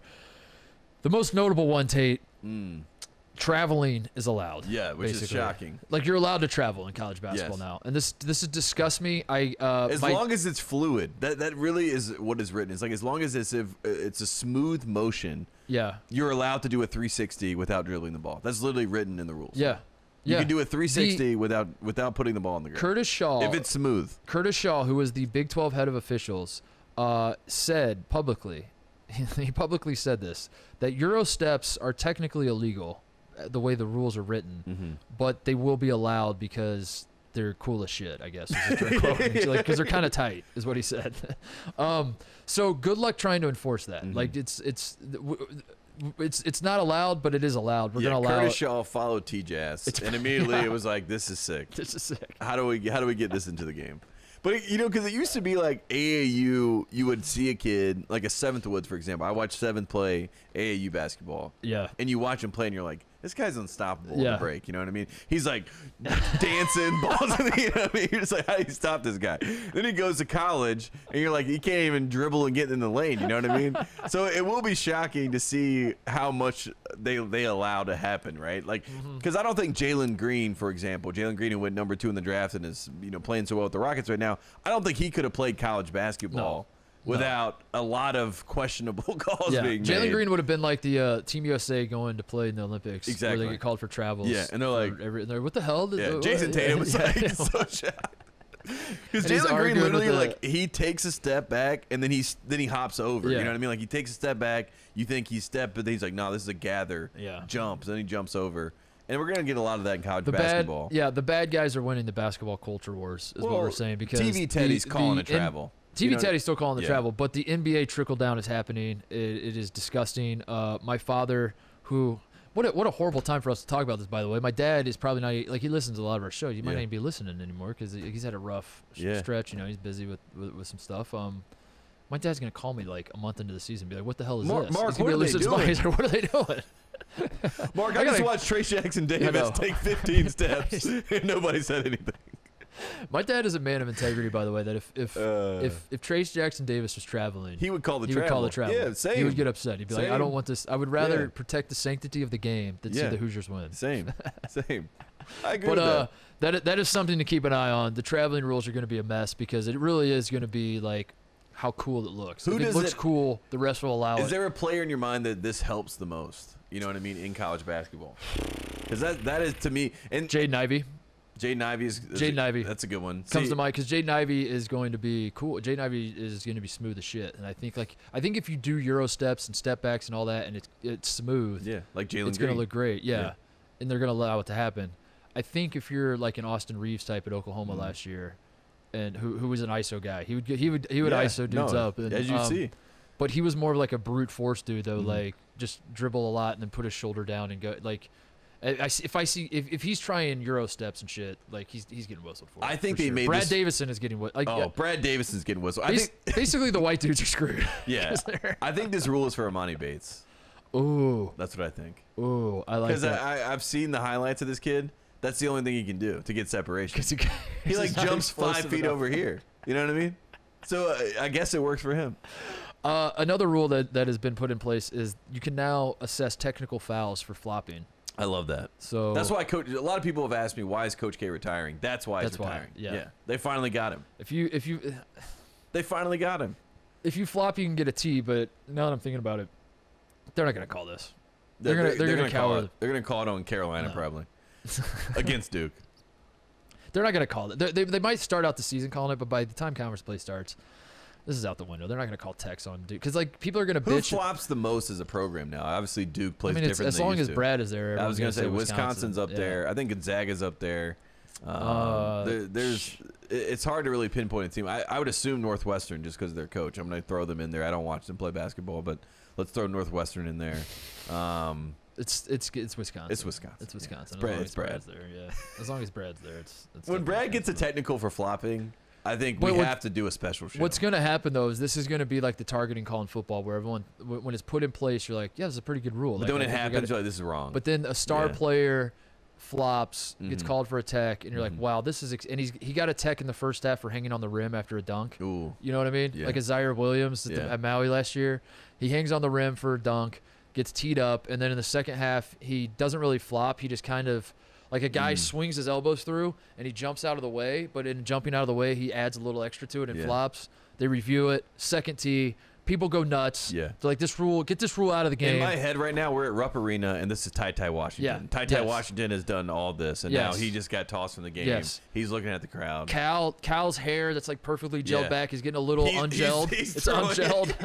he's got hair popping every which way because he's just losing his mind, yelling at the ref. Yeah. Yeah. That sounds good. The last rule change I want to bring up in the NIT this year, they're doing experimental 6 fouls. So keep an eye on that. All of you who watch the NIT, 6 fouls, not 5.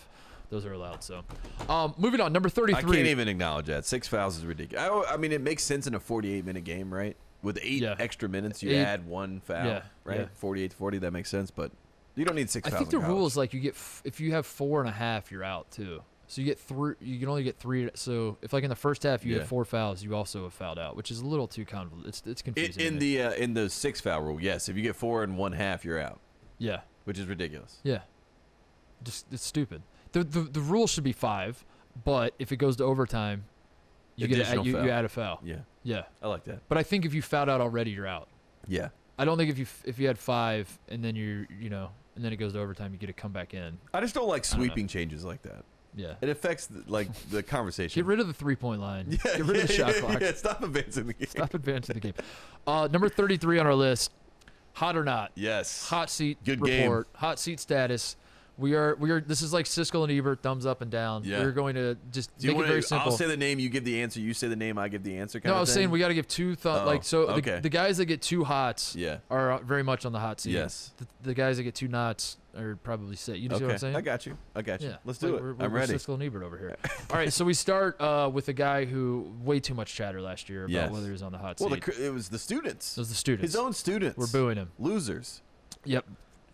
He's a Coach K disciple, so maybe that's where he got the fight with the students. Shut up! His name is Mike Bray. He's the head coach of Notre Dame, and some out there are saying that this man belongs on the hot seat going into the 2021-22 season. Screw those people. Hot or not? Not. Very much not. Not. Never. Borat not. Never. Yeah, like literally not. Yeah. Thumbs down. And if you want him to leave, you don't deserve him. Notre Dame. So not. 2 nots. Next name we have on the list, Chris Mack. Chris Mack, I'm saying hot. Hot. I'm saying Chris Mack is hot because we talked offseason. We talked about Chris Mack a ton, obviously. It's not because of his performance as a coach per se. It's about his leadership. It's a combination. It's about his leadership. It's about integrity. Yeah, it's about that is 100% what it's about. It's about integrity. And my man has zero integrity. He went there thinking he was going to be some hot shot, and he has no integrity. He doesn't even love his own university, his alma mater. I mean, get him out of here. Like, if I'm Louisville, I fire him tonight. It's about integrity. He has zero. What I was going to say is that I don't think Louisville wants to fire the guy. No. I don't think he's it's a combination of both. It's a combination of the off court. He's a distraction. He's bringing bad PR to the program, and also like if Chris Mack was going to Final Fours and what happened this offseason happened, nobody cares. Exactly. If Chris Mack was a perfect human being and was a Tony Bennett type, like in terms of like how the brand he's putting forth into the world, and Louisville was not that great of a program. Like they kind of what they are now, where they're not. They missed the tournament last year. I don't think Louisville fans are panicking yet. But when you add the combination of missing the tournament and the off-season recording your assistant coaches and framing them, I think Chris Mack has to make the NCAA tournament this year, or I would not be surprised if action is taken. When Coach K read that story, he said, "What a rat." You know what I mean? So like that's how ridiculous it is that he did that, and for that you have to be on the hot seat. One of my favorite things is how much you hate Chris Mack. I don't know why. It's I used to love Chris Mack. You have to tell the whole story. I used to love Chris Mack. I used to love her. You know what I mean? Like play the Common song. I used to believe in Chris Mack. I thought he was a Skip Prosser disciple. He's thrown it all away. And not only that, he disrespected the guy who was the ultimate Skip Prosser disciple and the man that helped put him in the game in Dino Gaudio. He recorded the man and then tried to get him taken down by the FBI. Who does that? I mean, Dino is no saint, but you don't do that. No matter who it is, you don't do that. I think that's what made that story. That's a code. What made that story so funny was that they were both idiots, but Chris Mack is the head coach and Dino Gaudio is not, and that's ultimately why I don't know. But yeah, I do think Chris Mack is slightly hot at least. You think it's on fire? But I think he's on fire. Yeah. I think they struggle to start the year. He's done. 2 thumbs up. On fire. Literally, this is fine. The meme is Chris Mack right now is in Louisville sitting in an office on fire. I cannot wait for Chris Mack whenever his tenure at Louisville ends. You have attacked him more than any other person in the media. Then he gets his next job is like, I don't know, at Providence or something, or like no disrespect to Providence, it's a slight step down from Louisville probably, but he lands on his feet somewhere in a good basketball program, Seton Hall type, or Seton Hall would be good. You know, like somewhere like that where it's like still a good program where he can have success. Yeah. But it's not Louisville, and then you come on the show and you start making the case that Chris Mack is like building something. Yeah, and he's back. I and like you're Chris leading Mack. the charge every day. I like Chris Mack, just not at Louisville. Not the way he's behaved. Oh my God. Next up on the list, Tom Crean. Thumbs down. Not. I mean, sorry, hot. Sorry, I was saying thumbs down, like get him out of here, but thumbs up. Hot. He's on the hot seat. Yeah. Year 4 at Georgia. He is 41-49 at Georgia. 41-49. I was gonna say that's better than I thought. All right. I mean, no, not to say like that's encouraging, but it's better than I thought. What do you get Tom Crean to do? To get one transcendent player that you can point to for the next 10 years from your program and say, we got that guy. They already did that. Yeah. They already got Anthony Edwards. They already got the #1 pick. Anthony Edwards, Ant-Man's going to be great. We already see that in the league. My time here is done. You know what I mean?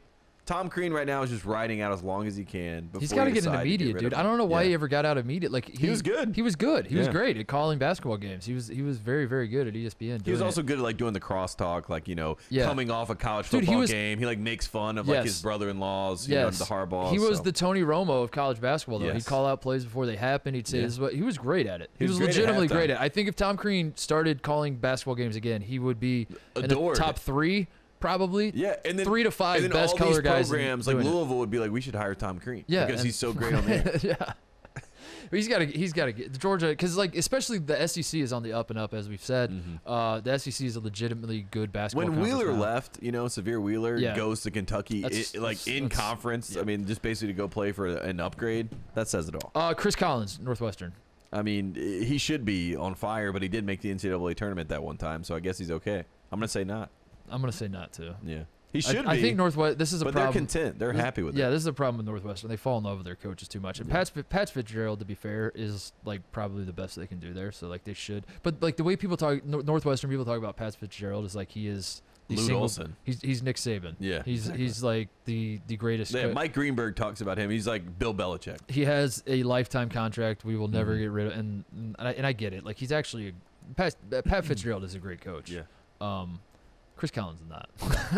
Agreed. But like Northwestern has been conditioned to get one taste of success, and you're like, this is our guy. We found him. Since making the NCAA tournament in 2017, 4 straight losing seasons for Northwestern. They're back to being Northwestern. And the question is, if you're Northwestern, is that good enough? Are you saying we made the NCAA tournament that one time, which has literally never happened before, so that's all we've ever wanted from this guy? Or are you like, what the hell? What was the point of making the NCAA tournament if we're just going to go right back to the gutter? I don't know. But I don't think he's on the hot seat. He's not on the hot seat. I don't think he's okay. Tim Jankovich, SMU. Not on the hot seat. I went to Dallas for a wedding this summer. Sean Stout, took my family around the facilities. Tim Jankovich walked in while we were there. So this one's personal. This is personal. So this is and your bias. I asked him. No. I asked him straight to his face. I said, Coach Jankovich, how do you feel about the team this year? He said, we're going to be pretty good. Okay. And you know how coaches are. Like they don't necessarily say nice things about their team. Zach Newtall, who comes the in. banner. We're gonna be pretty good. And then also he got the Johnson & Johnson shot just like me, so we were talking about how it knocked us out. You know what I mean? So we had a nice little moment. I was like, all right, Tim Jankovich, not this year, not on the hot seat this year, so it's a thumbs down for me. Yeah, I think not only because they're gonna be pretty good this year. I think not because Kendrick Davis. The shuffling that's happening in the American right now. Yeah. I think if you're SMU, you take a wait and see approach. You keep Jankovich around. You wait till all the chairs on the Titanic, that is the American Athletic Conference, get shuffled around. Then you reassess. And if SMU is still like, I don't know, they're not a bad program, but Larry Brown. But it's also, I think you wait also the name, image, likeness rules. You let those get into effect. You let the new American take shape. Also, SMU is a football school right now. I mean, I think they're 8-0 in football. But you figure out what the American looks like, because we might look up and SMU is running shit in basketball in the American now. It's like SMU, Memphis, and Wichita State. Those are going to be the 3 that everyone's going to expect to be great. Maybe they are. Maybe they're running shit. So like maybe you don't want to do anything. So I say not. What else we got? I put all these guys into one: Brad Brownell, Mark Turgeon, Bruce Weber, and Mike White.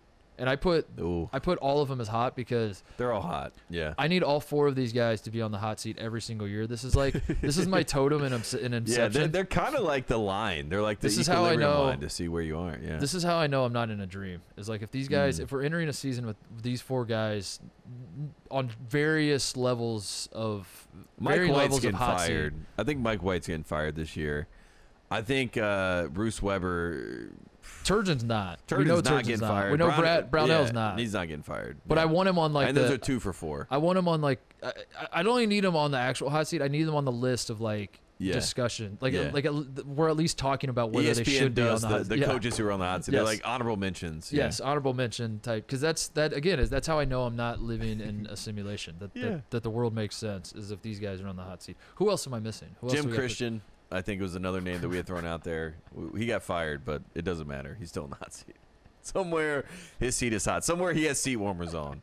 And Boston College is going to fire Jim Christian again this year. I mean, I'm going to say this, not that he's on the hot seat, but I just want to say his name. Tim Miles. You know what I mean? Love Coach Miles. Let's just say. Because you're thinking of good guys. I'm just Jim Christian is ultimate. Jim Christian's a good guy. Tim Miles is a good guy. You know what I mean? We should do a Duffy's one year when we've got like 5 or 10 years of this under our belt, where we do the Champions class, the Champions Classic version of the Duffy's. Guys. Yeah. And we go through like what was the best of the best, and who's the best good guy in college basketball. The best. Oh yeah. Yeah, that'd be great. Tim Miles or Jim Christian? Who's the greatest good guy? Tim Miles is the best, and also he has gotten that program to believe that they're going to come back. Yeah, I saw this like big story about like how their perennial loser is now San Jose State. Brandon Clark went there before he transferred to Gonzaga and blew up. And yeah. He started there. Remember the good old days. Number 32 on the list. Speaking of guys on the hot seat, I just want to call this to everyone's attention. Brad Stevens is currently not a basketball coach. Just FYI, just so everyone understands. Brad Stevens is not coaching basketball. He's out there, folks. He is not an executive either. That's for sure. I am excited for a season where Brad Stevens' name will be floated by people that aren't me. I'm excited for, as the season progresses, rumors start swirling that Brad Stevens wants to get back into coaching. I am not the person starting these rumors, or am I? I don't know. I'll probably get back into it, won't I? I'll probably see other people doing it, and it'll be like seeing your ex with someone new, and like I want to get in on that, and like I want her back. If Brad Stevens goes to Duke in 3 years, I was just going to ask that. I think that's gonna break me because I literally I think I would hate him as much as or even more than K. Do you want my Brad? I really do think that. I think it would send me. More than Chris Mack?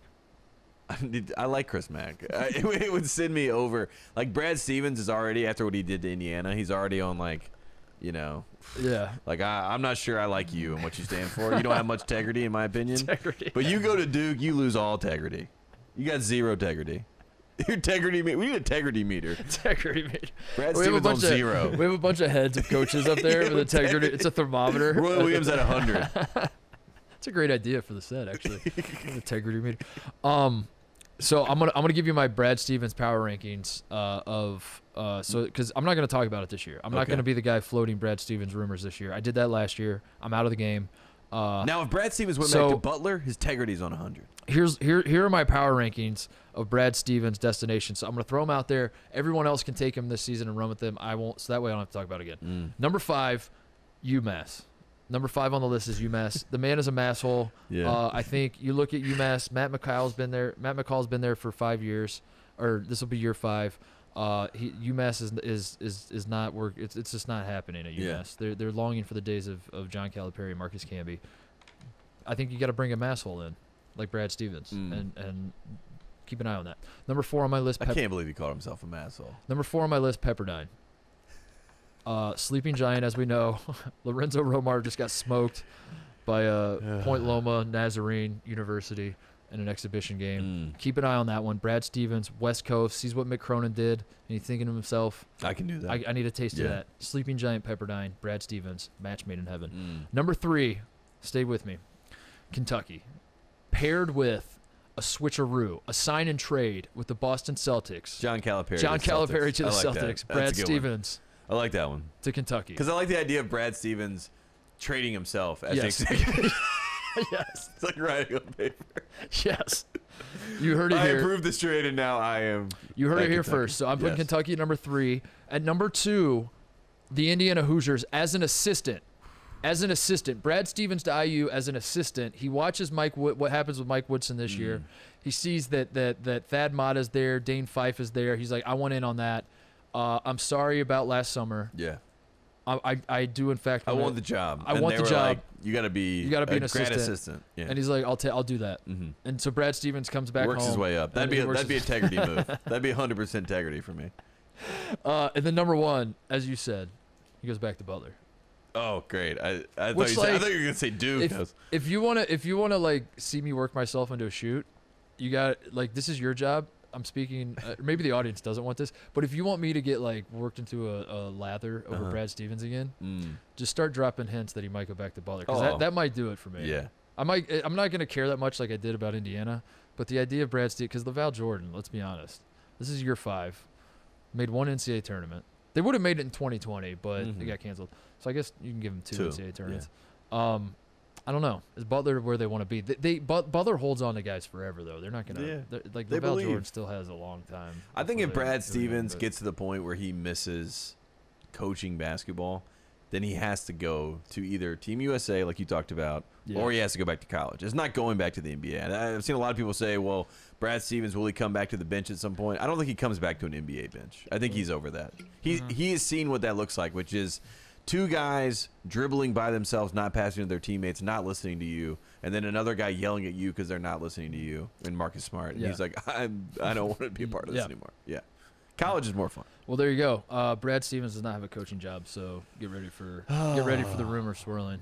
But it's not. I'm not going to do it. I'm not. Don't do it. It won't be me. I promise you. I promise. He might get fired by himself. Where's my camera? I'm gonna look into the camera. I promise I will not. I can't even say. What's the guy's name that owns the Celtic? Wick might fire him. Wick Grossback. Moving on. Number 31 on our list. Speaking of Brad Stevens, you talked about him going to Duke, which brings us to number 31 on the list. Mike Krzyzewski's retirement tour. Oh no. Coach K is hanging him up at the end of the season. Shane Battier, number 31. Oh. All of his favorites. Oh my God. Coach K is this is his final season in college basketball, and I think we should take some time and talk about it and just pay our respects to the man, because he's done more than just about anybody. Just about. Maybe I would say he's right up there in terms of the greatest coaches we've ever seen in this sport. And we're certainly going to miss him when he goes. So Coach K, number 31. Does J.J. Redick cry when he comes to Cameron Indoor? Did J.J. Redick sign with ESPN solely so he could be put on the game for Coach K's finals? 100%. Yes. Literally 100%. He didn't even sign a 1-year deal. He signed a 4-month deal where that's his last day on the job, and then he goes back to doing the pod with Tommy. You know what's scary? Like, JJ's impact is wild. Like, I was watching the Hornets play the Warriors last night, and Mason Plumlee, he has like the half sleeve, like, you know how JJ used to wear like the cutoff sleeves, but they were poking out to the side, you know? Yeah. Mason Plumlee's like bringing that back, and I was like, oh my goodness. Also, he convinced Joe Harris to get tats on his arms because he also disrespected an entire generation of basketball players. He said anyone that played in the 50s, 60s, or 70s, basically he would screw. They suck. No, I agree with that. Actually, I agree with that. Oh my God, you guys are so disrespectful to the Bob game. Cousy. Pistol Pete would literally make JJ Redick cry. Oh, Pistol Pete's a different story. Guess what he played? Guess what he played? The 70s. Thank you. I thought we were talking about the 50s. I thought we were talking about 50s, Bob 60s, 70s is what JJ Redick said. Disrespectful. David Thompson would jump over J.J. Redick and then put his nuts in his face. 70s is different. 50s, though. 50s, maybe. You can hear me. Yeah, I do 50s. 50s. I can talk 50s. You know how I feel about I can Bob talk Cousy 40s and 50s. Yeah. But you start getting into Pistol Pete territory. Oh, shit. Artist Gilmore territory. As far as those sleeveless shirts, though, Iverson, Marcus Camby, Felipe Lopez, they all wore those. It was JJ you first. have no idea what you're talking about. It was JJ. Pistol Pete played in the 80s. He did play in the 80s, actually. I know. And also, Tate doesn't know what he's talking about. Tate doesn't know anything. Oh my God. Jim, get in Tate's chair. Tate, switch. Oh, my God. My God. But JJ Redick is the worst. Don't ever talk crap about those sleeves, though. The best. Speaking of Coach K, let's move on to number 30. I'm posing this question to you, Tate. Who will be booed the loudest? Here are your options. Coach K when he goes to the Dean Dome February 5th for the final time in his career. I wish, the last but no. time. The entire Purdue team when they go to Assembly Hall this year, because maybe this one doesn't belong on the list, but I envision Assembly Hall just being absolutely nuts. With year one of Mike Purdue's Woodson. number 6. The fans are back. Purdue might be number 1 even. Who knows by that point? Indiana's like number 18. Yes. Yeah. January 20th. Like Purdue at IU. It's a shame that Purdue doesn't have an obvious guy to hate yet. One will emerge. But it sucks that, like, is it going to be Zach Edey? Probably. It might be Zach Edey. Yeah. Chris Mack at Kentucky, December 22nd. That's one of your choices.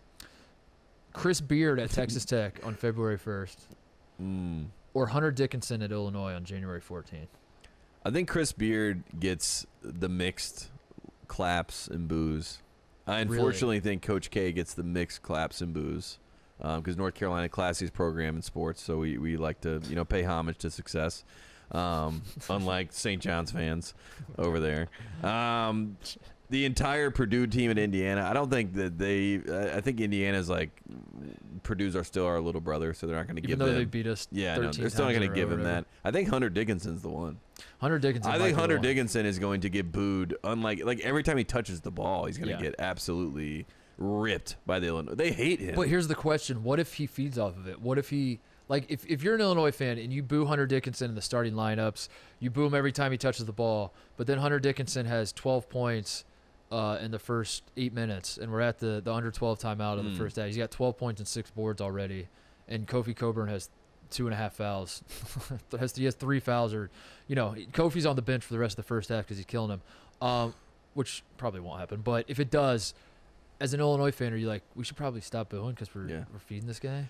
I remember Maryland played at North Carolina. This is like 2008, 2009, and Grievous Vasquez was playing. And I swear to God, the more that you booed the man, the better he got. And there's certain players, JJ. As much as I was talking shit about JJ, he fed off. Mike Dunleavy fed off the booze. They like gave them another juice. Hunter Dickinson has a little bit of that DNA. Marshall Henderson loved it. Joakim Noah loved it. Yeah, Joakim Noah loves it. Loves it. Hunter Dickinson has like a Noah, like he has no threat from shooting the ball Marcus anymore. Smart loved it. Loved it until he hated it. Loved it a little too much. Yeah, exactly. But I think Hunter Dickinson's the right answer. That's a good answer. I hope the answer is Chris Beard at Texas Tech. That's my hope. I think they're going to cheer. They're going to cheer. I don't know how you can if you're a self-respecting Texas Tech fan. I don't know how you can cheer for that. I would still be hurt that he left. Yeah, hurt, dude. I would be beyond hurt. I would like be. But again, integrity. He went to his alma mater, so you can't get mad. No, dude, you can't get upset. That's not his alma mater. Yeah. Well, I didn't go there, but then he loved him, right? He loved him, right? He grew up a fan. It was like, didn't he go to like a satellite deal? Did he go to like Texas? Like he like grew up a Texas fan. You know what I mean? You kind of just went to like UT Blue Water and like tiny ass, some tiny. Where did he go for real? We gotta look that up. If I'm gonna be spouting off. He loves Texas. That was the hometown team. That's all that matters. He went to. Oh, he did go to Texas. He did go to Texas. Wait. Alma mater, Texas Abilene. I thought he went to like a. He went to Texas. Wait a second. Where's the integrity meter? Shoot him up to 90. He was a student assistant at Texas for Tom Penders and a graduate assistant at Incarnate Word and Abilene Christian. Ooh. Move him up the integrity meter. You can't boo the man. You cannot boo that man. Chris Mack. If Kentucky cared enough, they would boo Chris Mack, but I think Kentucky fans are like, we don't even know who Chris Mack is. Dude, 1-game winning streak for Louisville over Kentucky. What do you mean they don't know? They don't know. Last year was a blip. Do you remember that? It doesn't count. Right. They don't remember. Excuse me. What do we got here? 5 more? 4 more? Yeah. All right. This the number 29. We have to do the basketball or football. Oh, I like this. Yeah. We can rip through these quickly too. Cool. We start with a school that has a podcast about it called Football School. Nice. North Carolina. It is the North Carolina Tar Heels. Are the Tar Heels a basketball or football school? Do you like the forward pass? Because we invented it. You're welcome. Do you like sacks? We invented it. You're welcome. What else do you like in football? You invented what? Lawrence Taylor. The forward pass was us, 1910. It was a fake punt, but it was a forward pass. That was Newt Rockne at Notre Dame. No, it was us. Do your research. Do your research. Look it up. I know it. Look it up. Look it up. 1910. That was us. Fake punt. Right. North Carolina is a blue blood, so therefore, of course, we are inherently a basketball school, but we're also a football school. So we're both. Yeah, I mean, you love to see it. Some people hate to see it. Oh my God, Julius Peppers. You ever heard of him? Yeah, he was on the basketball team. We had to have him. Indiana is Indiana's also next on the list. Indiana preseason number. I think they could be both. They might be true blood. No, Indiana's basketball school. Indiana's back. Burn all the football. Tom Allen. People are turning on Tom Allen. By the way, I know. I did see this. They turned on him. My dad called him a cheerleader. That's where that one. People are turning on Mac Brown. Yeah. Let me. It's not a good. My dad said it's about time we get a football coach in there, not a cheerleader. I was like, oof. I was like, Dad, didn't you love this guy last year? He's like, we were winning last year. Yeah. Carolina's like, get this car salesman out of here. Let's get a football coach in there. Next on the list, Cincinnati. That is a really good question. I think that they think they're a football school, but they're a basketball. They're a basketball school. Yeah, they're a basketball school. They're going to come back. And they think that being in the Big 12 is going to make them more of a football school. No. But I'm here to tell you, the College Football Playoff Committee has zero respect for Big 12 football. We respect Big 12 basketball. Big 12 is a respected basketball league. They are not a respected football league, even though it is a league full of football programs, if that makes sense. Yeah. It's a league full of football schools. Basketball school. But it's a basketball conference. Exactly. And you're about to be a basketball conference. Arkansas. Basketball school. Basketball, definitely. Oregon. Basketball school. Justin Herbert, you can argue. Obviously, go to the title game, but they lose to Cam Newton. They've tried to be a football school. The uniforms, obviously, they have the cachet there, but I think they're a basketball school. I say football. Football, definitely. I say football. Right. What success have they had in basketball? Yeah. Final Four in 2017. Final Four in 2017. They would have Besides that, they would have beat North Carolina if Carolina didn't cheat on a box out. If we didn't just beat them. Offensive foul. That's why I got Gonzaga fans like coming out. They're like, if this happened, and I was like, if. Yeah. Okay, look at the box score. W. Tate's not mad though. I'm just laughing at you idiots. Michigan. That's Michigan's a basketball school. Yeah. Michigan's a basketball school. You hate to see it, but you love to see it. What about Michigan State? Basketball school. Really? Yeah. I think if they think they're a football I think if Kenneth Walker wins the Heisman, I reassess. I think if he wins the Heisman and Michigan State beats Ohio State and wins the Big Ten and goes to the playoff, I'm reassessing. Okay. I'm reassessing. I'm not saying that I'm definitely saying football. I'm just saying I'm reassessing. That's all, Tate. I'll reassess. But right now it's basketball. I think it's good news for Michigan basketball that they lost to Michigan State in football. That was like the silver lining of that loss. You know what I mean? Yeah, I agree with you. So now you can all energy goes to basketball. What about Texas? It's basketball. It's basketball. Their I think football programs. They're a football school. Their football programs never. They'll never be a basketball they'll never school. They want to be a basketball school. Their football program will never be school. back. They don't want to be back.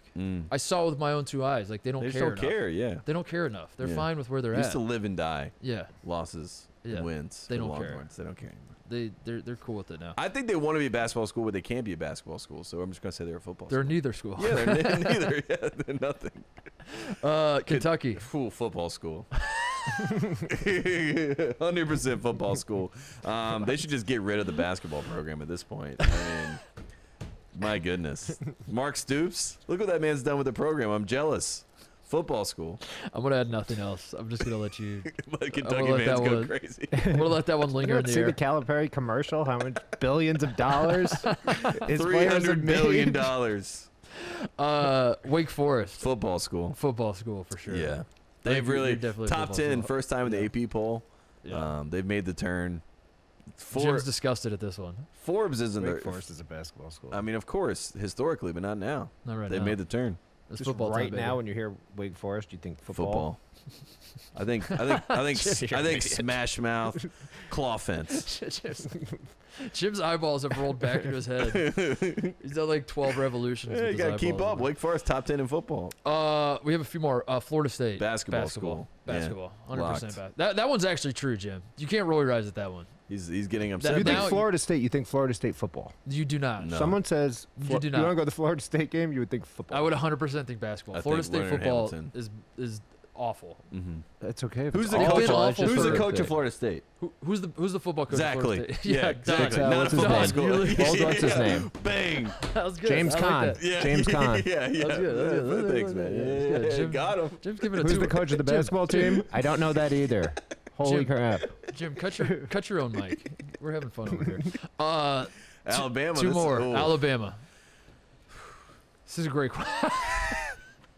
You saw them lose. The one game that you saw, they lost. I think It's a toss up. It's a toss up. It's a toss up. Jim's about to throw his computer. he's I can't vomiting listen to over- this. he's turning off. Fine, I'll give I think you football. I'll give school. you football I school. think football. School. And I had one more on the list because news broke this week that Chicago State is looking to add football as soon as the year 2023. Perfect. So my question is Chicago State, when I say the words "make Chicago State again," are you thinking about the basketball program or the football program, Tate? The non-existent football program, but it's coming. I'm a man that believes in potential. I've bought into potential multiple times in my life, and I believe in the potential of Chicago State football. Football school. I think it's a basketball. It's a dormant. It's a sleeping giant basketball program for sure. Remember when you drove to Chicago State? I did. It's such a long drive outside of I Chicago. committed to the bit. Well, they should change the name. It should be the Countryside State or something. Like it isn't in Chicago.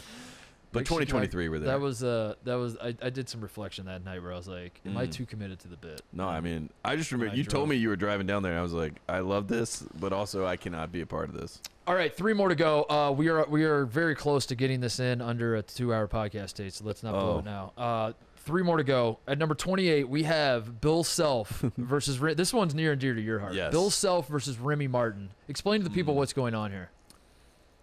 So if you didn't see, an exhibition was played in Allen Fieldhouse, and a starting 5 was put out, and the preseason player of the year in the Big 12, Remy Martin, was not part of the starting 5, and a lot of people were pointing, hey, well, obviously Remy must be hurt, Coach Self. What's going on here? And then his response was, T-Han beat him out. of the job, and you know, Brown was better in practice than Remy Martin. Again, the preseason Big 12 Player of the Year. He puts Remy Martin into the game. He checks in late. Remy Martin scores 10 straight points, and apparently for the people that were there, Bill Self was losing his mind at how upset he was while this 10-point spree is happening. Like, he was scoring, but he wasn't scoring in the way Bill wanted him to score. He's making he is pissing off Bill Self, even though he is scoring and the crowd is going crazy. There is going to be beef all year because you and I have talked about Remy Martin. He is a great scorer, but he doesn't play good basketball. Kind of, you know, like Jason Tatum. You know, he's a great scorer, but does he play good basketball? So the question I have for you, as a guy who was tooting Kansas's horn, no, I'm a little concerned. Are you worried? But I'm worried, but I'm also, I love that Bill Self is going to coach Remy Martin. I think by March, I feel better about my decision to buy into Kansas than I do right now, because right now he's breaking the man. Kansas point guard is a tough position to play. Yeah, it is tough. Bill Self, yeah, it's like playing Carolina point guard. It's like Kansas and Carolina. I guess I don't know. No, those are like, the there's a lot of responsibilities that are put on you as that player. I think Kentucky wants to be in that group, but they're kind of on not. the fringe, but they're not at that level of no. in terms of like the point guard. The last one that went there that I was like, oh wow, this is Tyler Ulis. When he went there, I was like, oh, this guy like took the responsibilities and is running the team. Yeah, but when you win a national title with Marcus Teague as your point guard, yeah, you kind of lost me in terms of like that it's necessary. But it's necessary that we have an awesome guy who's leading us at point guard because but yeah, this will be interesting. This will certainly be a situation to monitor. This is going to be Remy Martin is coming off the bench. There's a fight. There's a fight that's going to happen. There's going to be a game where it's like Bill Self, kind of like how DeMarcus Cousins and Calipari, you know, a couple times had like some shouting matches against each other when he pulled him out of the game. It's going to happen. Can I call my shot? I think Bill Self is going to get he's going to slip in a post-game press conference when he's frustrated with Remy Martin and attack that or say something along the lines of like Remy Martin being more interested in signing NIL deals than playing basketball. Wow. And then people are going to kill Bill Self for that because they're going to say like, you know, why can't this kid secure his future? And I think Bill's going to have a slip up.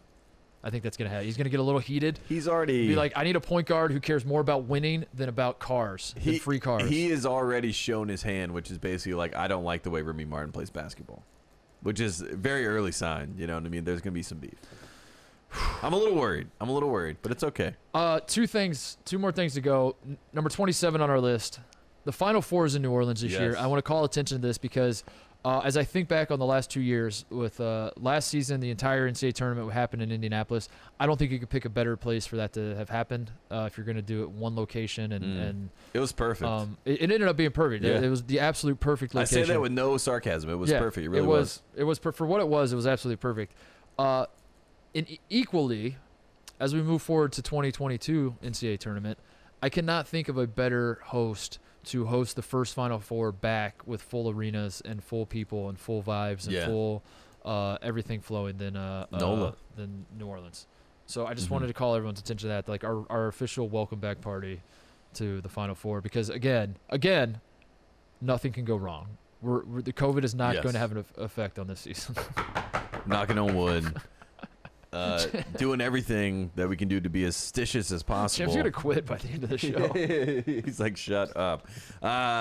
New Orleans is gonna be great. 1982, North Carolina and New Orleans. 1993, North Carolina and New Orleans. National championship. So I love New Orleans. Great city. You remember both of those? Can't wait to spit in the river. You remember 1993, I do. I was in the crib and I was yelling technical foul. Actually, I was yelling travel before because people forget. You were literally Chris Webber traveled. 3 weeks old. Yeah, and I was yelling traveling, and then I was yelling technical foul, and they're like, "Oh my God, who is this boy genius?" And I saw it from the crib. Donald Williams. Your first words were traveling at a referee. Traveling. Yeah. Nice. Yeah. What about Madison Square Garden? That'd be better than New Orleans. Billy Joel play halftime. Billy Joel. Hang another band. And now Billy Joel with Uptown Girl. There you go.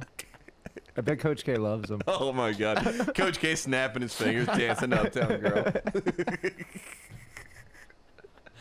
Oh my God, let's get out of here. We got one more to go. Speaking of Coach K, I want to end with this. Number 26 on our list. Coach K is hanging it up at the end of this season. So I want to give a special shout out to Mike Krzyzewski of the Duke Blue Devils. He did it. His final season as the head coach of Duke. That's just something we're going to monitor, keep an eye on as this retirement tour as it progresses throughout the season. One other thing I'm going to keep an eye on, by the way, is how many times John Shire. We need someone to track this. We need to hire an intern at Fox to keep an eye on this. I want numbers. Where's Katie when you need her? I know.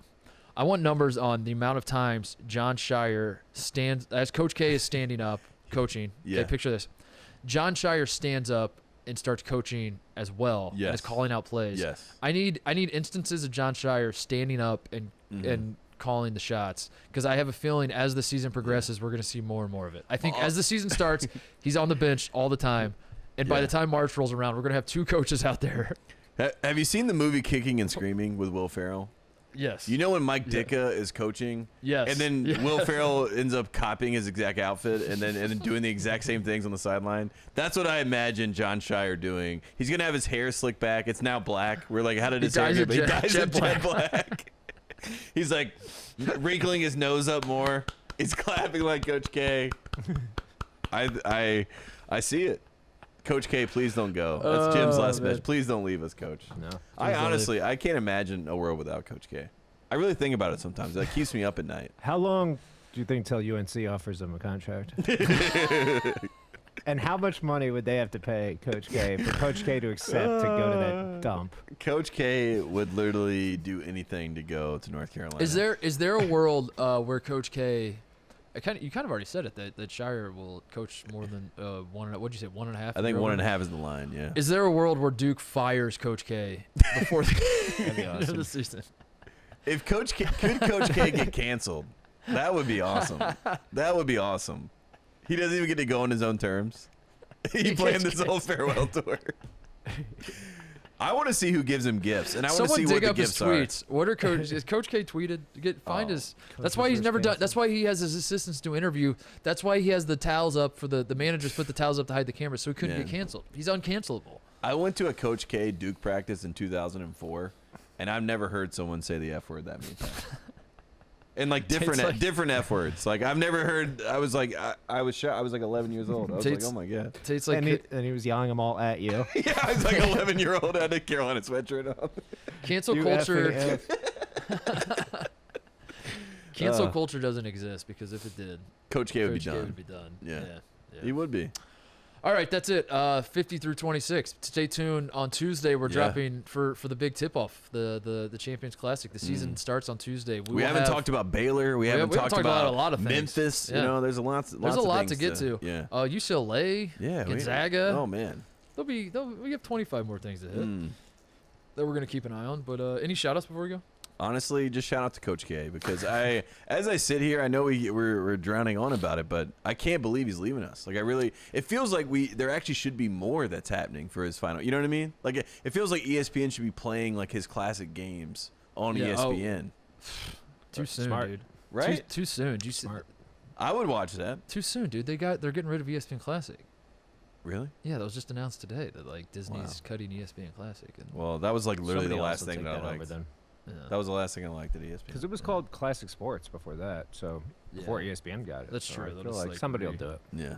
They'll repackage. But you know what I'm saying? Like it feels like the fanfare isn't there for Coach K. I guess it is a good point. We don't need ESPN Classic to show old games. Yeah, like, that's not a. We don't need it, but I like it. Yeah, I like it too. I like just turning it on. It's like everybody calling sports documentaries 30 for 30. Yeah, like, we don't need every. Also, like they've done more than 30 at this point. You know what I mean? 30,000. Yeah, 30,000. You're right there. You're right there. There should be. We should be showing more. Should we do that? Should we just become a Coach K podcast? I think we don't spend a lot of time talking about it, but I'm willing this year to devote a little time. I'm down to find like the moments, the moments that you point to and you say that's Coach K. That's who K. he is. That's K. That's K. Okay, like that's it. That's what I want. I want those moments mapped out. He's had so many over the years. That's so many. We need an old official like Carl Hess to come on too, like tell us some K stories. Yeah. Like what did he say to you when this happened? Who's the Rashad McCants of Duke? Josh McRoberts. That's probably McRoberts. Yeah, that's my white whale. I want that man on this show. That was his sitting right That was here. his nickname in the NBA, wasn't it? The white whale. Probably. It's a great name. Dude, we could get Josh.